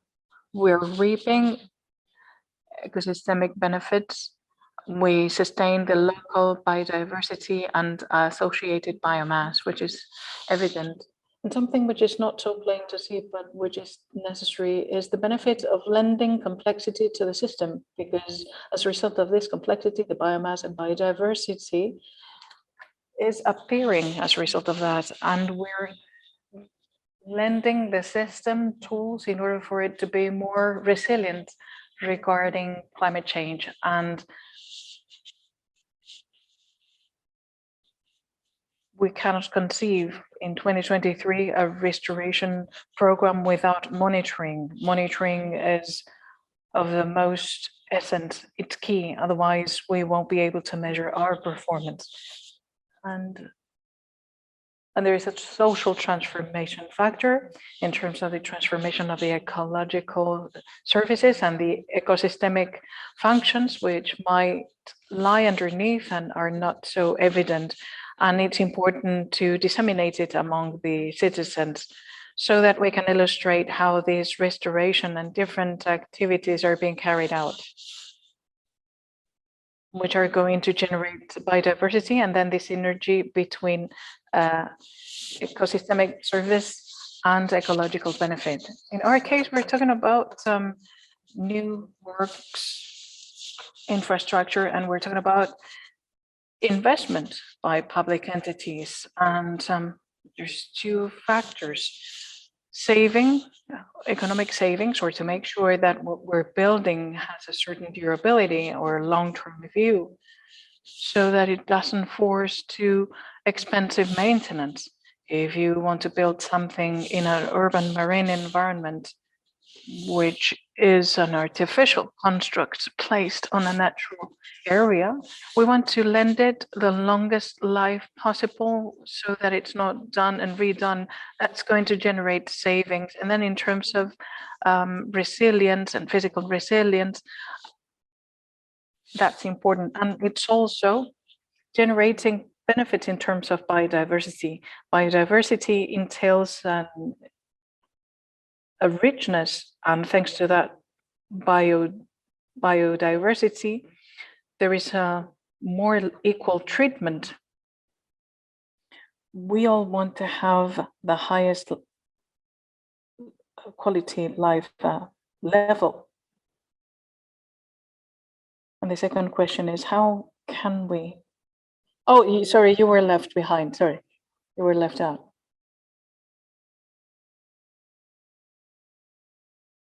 We don't offer nature-based solutions. The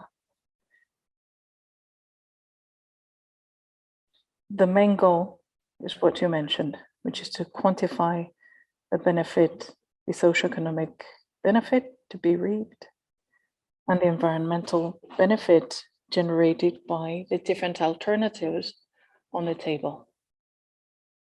When we talk about the natural capital approach, it has a twofold perspective. On the one hand, we guarantee that natural resources still are there and they continue to grow and continue to provide with benefits, and then we quantify the benefits. By quantifying the profits, we can yield certain figures of a return on investment of a 1 to 5 multiple or 1 to 8. In the case of the Balearic Islands, we're talking about a return of 1 to 10.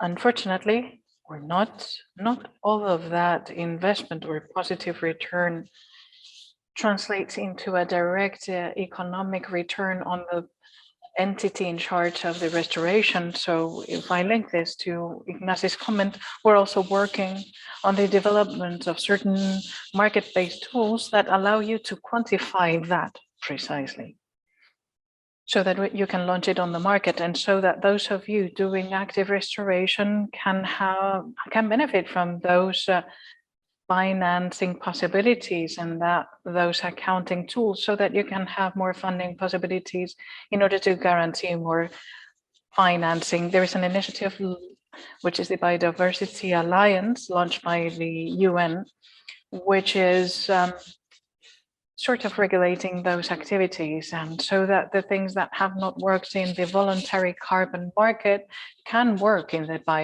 voluntary biodiversity market where necessary.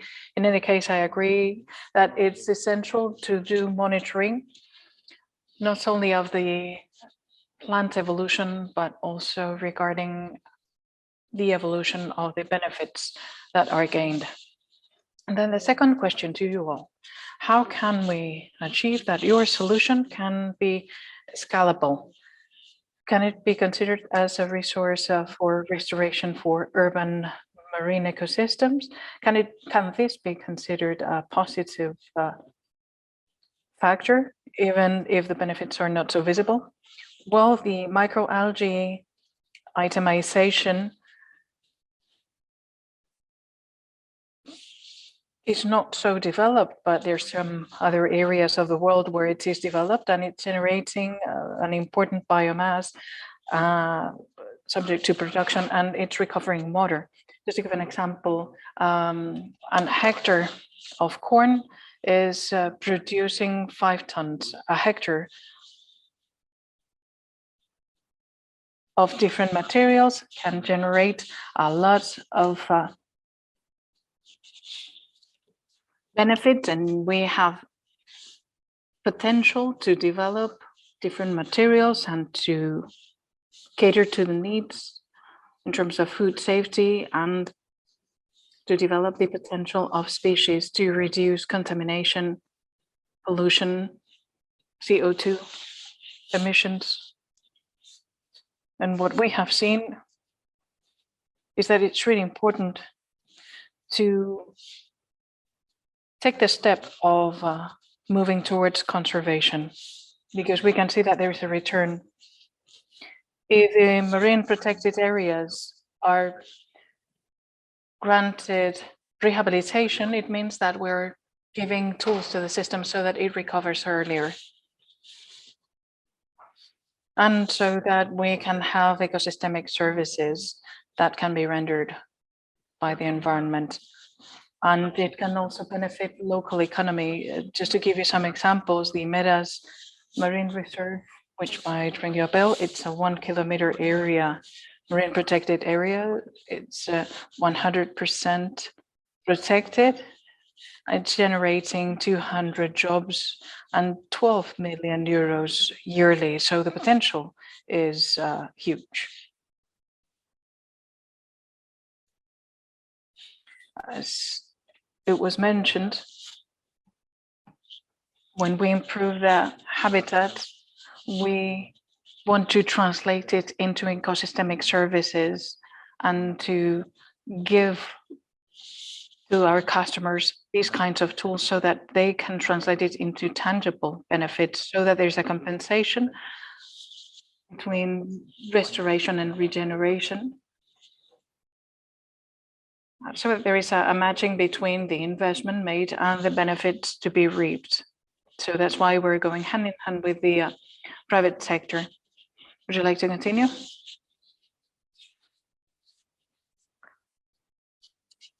Regarding scalability,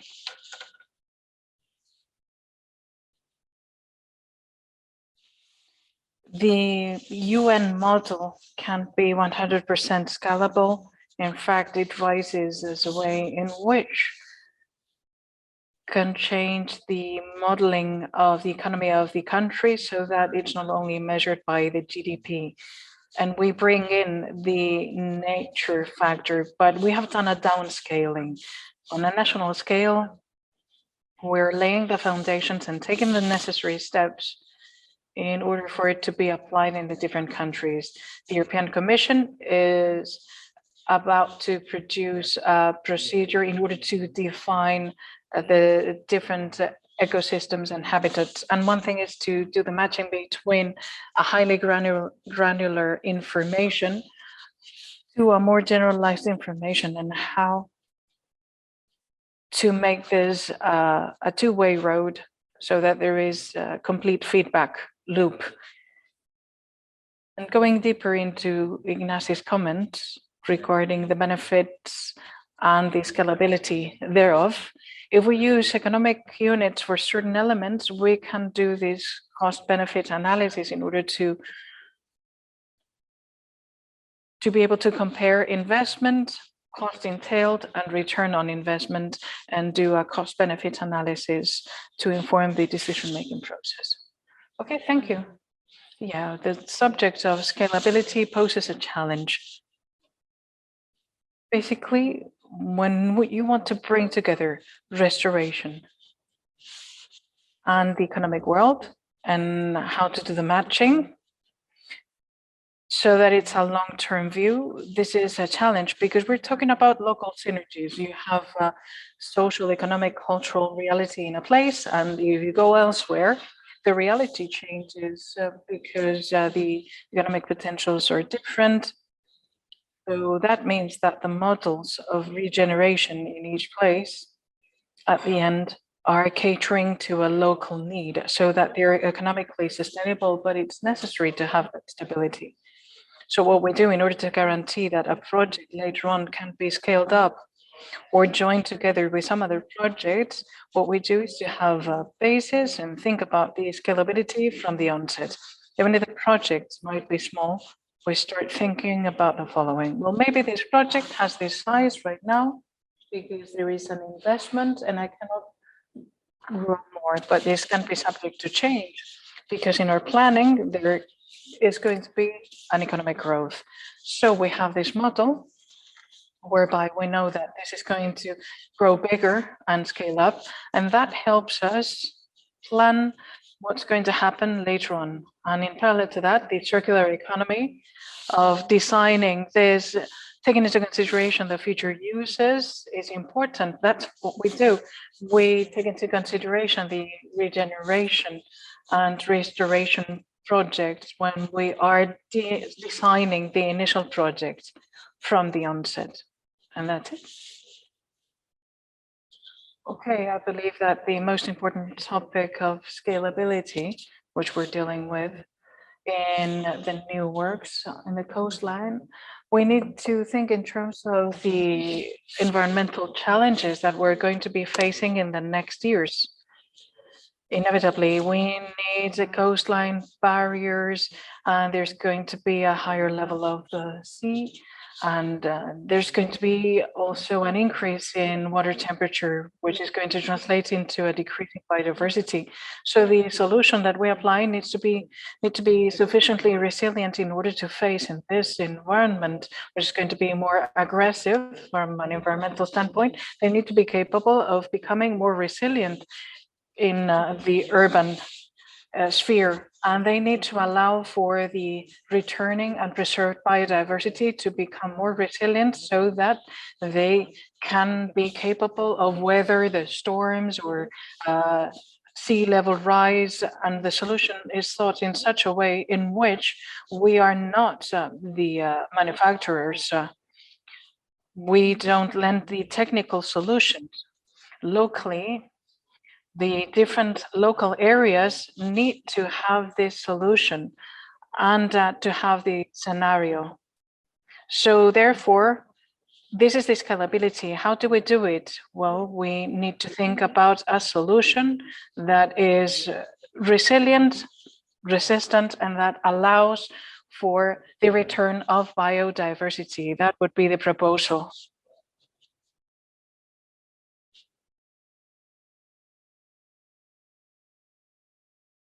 Okay. We're an hour behind schedule. We haven't given the conclusions yet. If anyone has some unavoidable verbal incontinence, you may take the floor. But if not, we'll be done. Okay, Ralenta.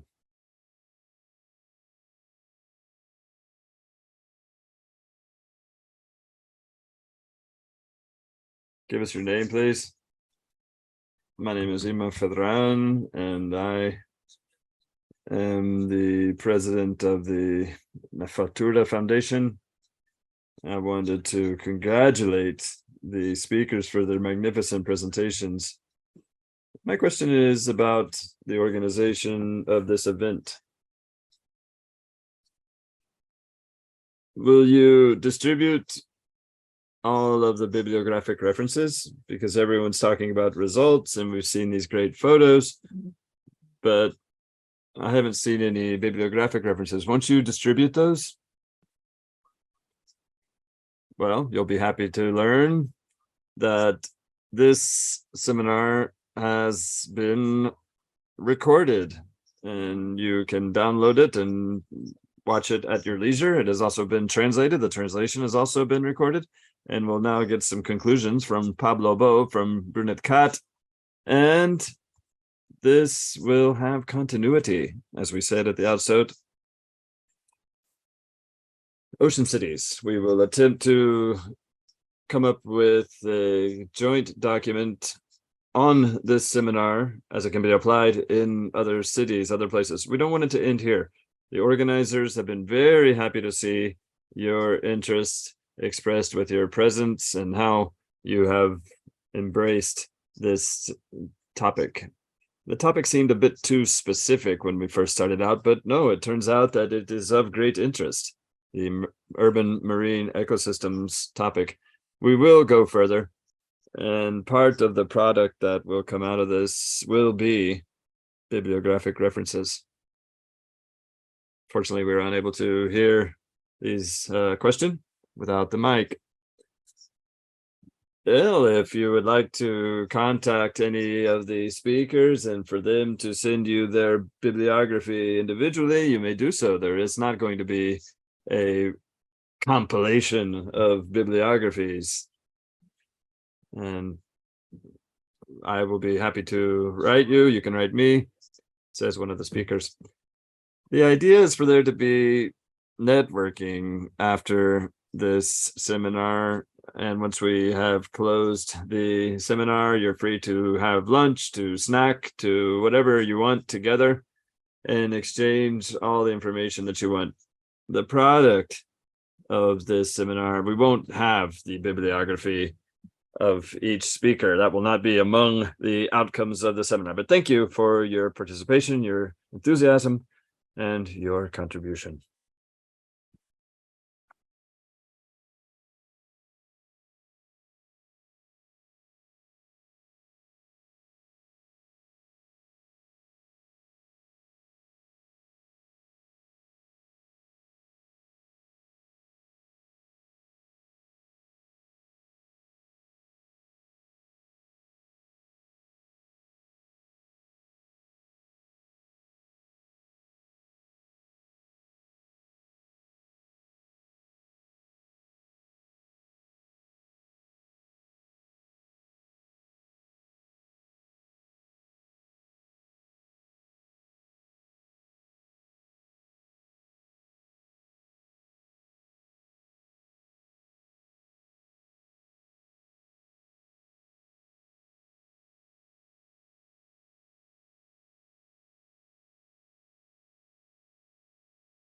Good afternoon, as it is already the afternoon. It's great to do these sorts of closing ceremonies at the end of a long morning, so I'll try to be brief. But I want to mention something that Pep touched on, how the idea for this seminar emerged. It's usually, as usually happens, just a conversation over a cup of coffee. Yes, we thought it might be too specialized, as Pep said, but we thought it'd be good to bring people to Barcelona, a city that is looking seaward more and more, the conservation of its resources more and more, together with the innovation piece and all of that, to bring all those elements together. The truth is the speakers we've had have been fantastic, and all of your interest has also been overwhelming. So we're glad that you're still here, sticking around for the last word, so to speak. Just 2 quick slides on the network. Our mission, as we've heard, is knowledge transfer to the public sector, private sector, and society. We represent 67 research groups. All of the blue economy work done in Barcelona involves many groups, and we want to bring those potentials together and export them to the different agents, 5 universities, and all of the research centers you see here. We have our actions taking place in these 4 areas to incubate and accelerate technologies among our members, to facilitate contact between companies and administration, public administration. This is fruitful in terms of knowledge transfer, a lot of contracts between the parties, patents, knowledge that can be generated in the research world, the organization of networking sessions such as this one, as a leverage point for these contexts, bringing to bear the transfer. And we also do training of the culture of transfer in the research sector, entrepreneuring programs, and others. We attempt to be the one-stop shop for the knowledge transfer of blue economy in Catalonia. We are the main player when it comes to the knowledge transfer of blue economy in Catalonia. Here's a report that, as I was putting this presentation together, this is a report that came out last week by Rafael Sardá in Milan at the World Ocean Day. And the report's called Business for Ocean Sustainability. It makes a lot of sense to do this at Bocconi, Italy, because of its track record and also its link with the Emerald Coast. This was done by Bocconi, McKinsey, and Sasik. And the idea was to bring together the business side of things and the protection, conservation, and restoration of ecosystems story. I encourage you to read this report. It has some interesting parts, sector-based and for the impact of multidisciplinary knowledge. Rafa's already touched on some of them. But it does touch on two very clear concepts at different levels. Blue carbon, which you're very aware of, very evolved, much more than blue natural capital. Blue carbon even has a presence on some markets. You can invest in it. And another thing that we've heard about, blue natural capital. That is just the biotic and abiotic part of the natural system through which those ecosystemic services society receives natural, economic, and social benefits. Therefore, we must be very mindful of this last point because it's not just focused on carbon sequestering, the carbon sequestering from the atmosphere and burying it, but also other much more global, much more 360-degree type considerations. Along these lines, where does this report put the emphasis for blue natural capital? It is presented as a new asset. This word, Rafa mentioned it earlier, but what's in a name? Assets define the way we see them, the way we deal with them.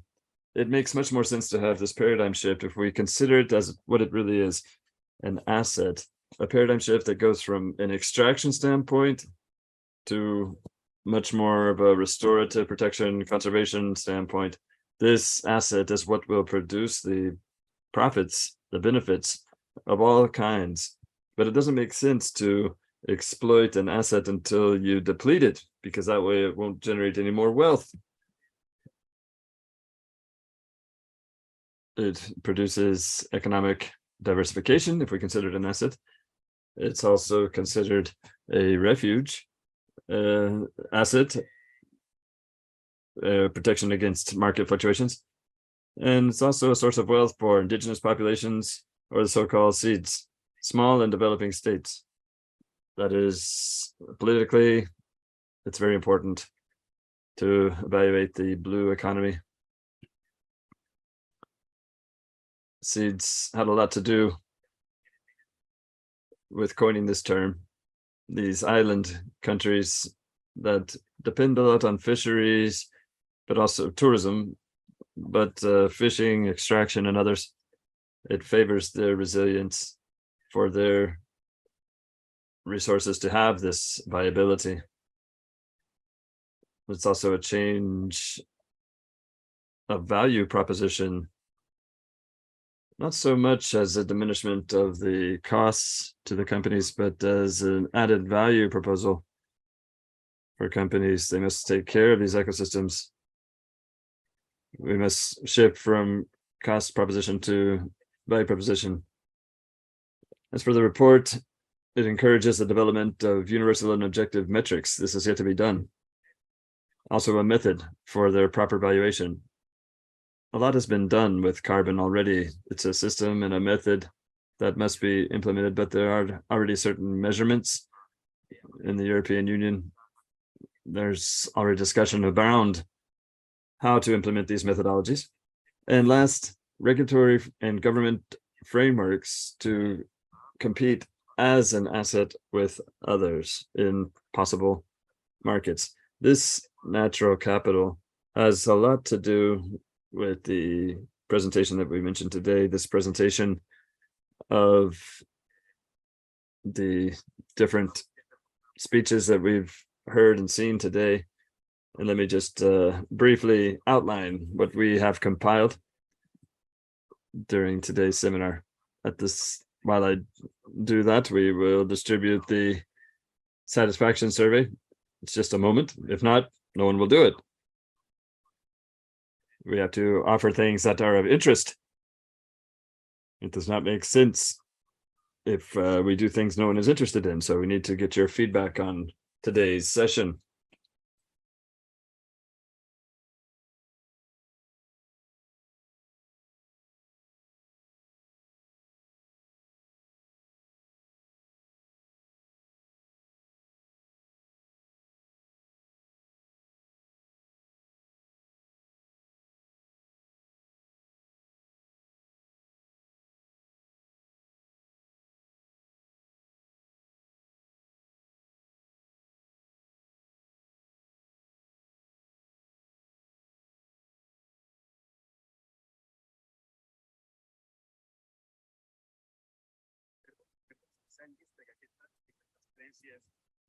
These slides will be made available to you, so I won't go into detail on each point, but for you to see how we have taken from the backgrounds, the nature-based solutions, also discussing the ocean mission, which is very much in vogue, restoring our ocean and waters by 2030. Just a legal framework, a passive and active approach to our ecosystems, and the issues and keywords for regeneration of the marine coastal part of the more urban regions. The prioritization of the treatment and enhancement of ecosystems. As Rafa said, it's not yet a blue economy because blue intrinsically includes sustainability. We're still working on it. It's still about ocean activities. Also restoration, the ecosystem, marine ecosystem restoration. We have to determine what purposes we're working towards. And last, the needs defined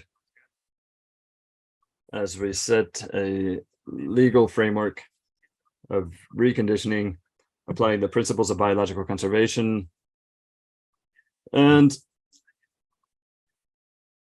actively managing environments. This would be very relevant. I'll now read one of the things that most impressed me. You will have this document for your future discussions and work, but just to focus on 2 points. Sergi mentioned that we're still far from applying nature-based solutions. We presented restoration and regeneration regulatory frameworks at the Catalan level, the state level. Another important thing, we don't invent the great ecosystems that we have.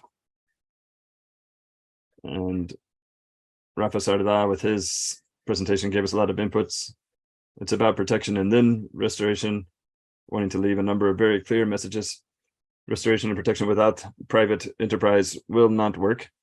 A very relevant thought. We must all work hand in hand, and private companies can and must play an important role in this conservation and management. Decarbonizing the economy and recarbonizing the biosphere. This is another thing that we've heard. Climate solutions must go hand in hand with those of nature. Ecosystem repopulation does not exist right now. The determination of the environmental impact on the environment and our life depends on it. At the semantic level, as we said, that we're not yet at a blue economy, we're in an ocean economy that must advance to a sustainable economy. And natural economy can enter the accountability in companies. This is important, and it is an important turning point. Cristina Linardes mentioned nature-based solutions and other terms we already knew. Exploitation, restoration. It echoed Rafa Sarda's presentation. First, it's about protection, and then, if necessary, restoration. The first step must be to mitigate these impacts to see if we can naturally recover passively, or a passive recovery from an active management standpoint. The ultimate objective is to leave ecosystems as they were originally. Just put on the table the concept of shifting baselines. What is the realistic goal of where you want to leave your measurements and the different projects that they are working on? Then we've heard conversations between the public administration and companies and roundtables with very specific insights. The possibility to bring together knowledge infrastructure and governance. These elements must go hand in hand. And to bring them all together, as we said, a one-stop shop for the improvement of formalities, that this not be a hindrance to projects. Last, the business roundtable showing practical examples of biodiversity and the impact it could have on areas with a lot of tourism, and the idea of natural capital that can promote transversal benefits and profits. So thank you once again for your presence, and we'll have a reception here outside, and we'll see you next time. And you know where to find us. Thank you.